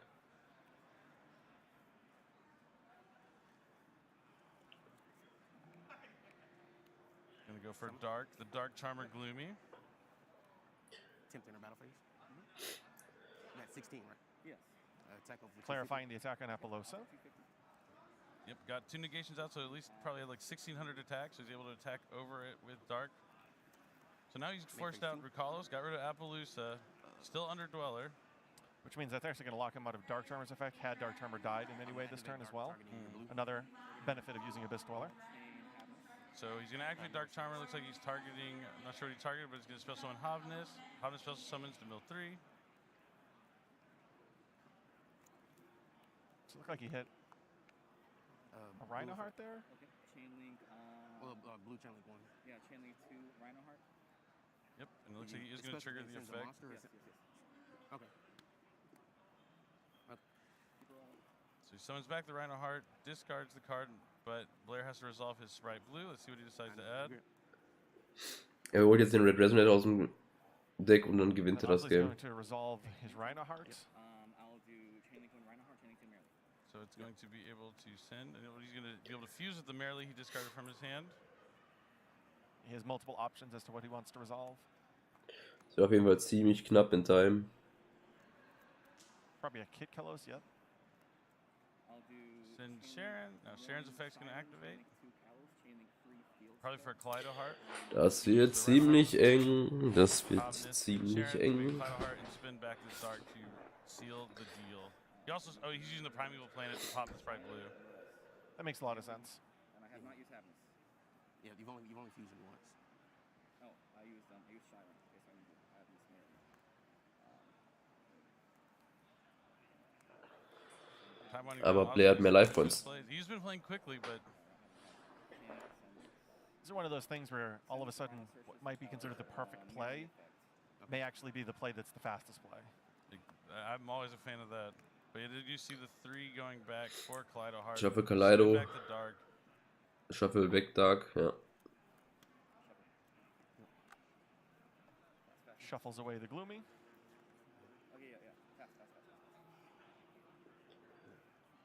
And Blair's just gonna pass. Yeah, was able to not really do Dann too much. gehen All he has Attack. to do is turn his monster to attack mode, enter the battle phase, attack for game, and that's gonna be it. Osley's gonna win GG. here on the bubble of our 11th round of Swiss. Blair Hunter's going to fall. Gut gespielt. Be just short of making the top 32 cutoff. Meanwhile, Osley's gonna hope his Wisst ihr, die alten Zeiten, das sind einfach zu viele Moves. Wow. Die Sache ist halt die, ich glaube, wenn man in einem Game mehr drin ist, dann ist es eigentlich ganz cool. Osley's deck just really showcasing what you can do when you go first, like uninterrupted. He even had like one point reaction to stop one fusion summon, but just stopping one is not enough when you're able to mill so well and open so strong. We also got to see some of these main deck choices like Draw and Lockbird and Evenly Match really shine there in game 1. Yeah, we really did. And like Draw and Lockbird is a card out. Draw and Lockbird and Evenly Match were both cards I was looking to going this weekend. More so Evenly Match because yeah, a lot of these decks can put up 6 monsters easily, and then they summon more monsters during your turn. You gotta break the board. Ja, aber wenn man im Format drin ist, dann kennt man die Karten, ja. Both really, really good cards. I Deswegen. really think tech choices are gonna play a big role in who wins the YCS this weekend. Yeah, going forward, if we're going to continue to see some of these decks remain popular, it's really going to be those small choices, those 3 or 4 card differences that differentiate some of these strategies going forward. Yep, we will be right back with our interview with the winner for our 11th round of Swiss. Ich werde nochmal kurz frische Luft schnappen und dann gucken wir uns gleich den Market Watch von Julian an. Und dann hoffen wir auf die Tops. Und das dauert halt noch ein bisschen. Deswegen bis gleich.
Ach ja. So. Soll ich mir ein Danger Pool Deck bauen? Ne, Danger Pool ist nicht gut.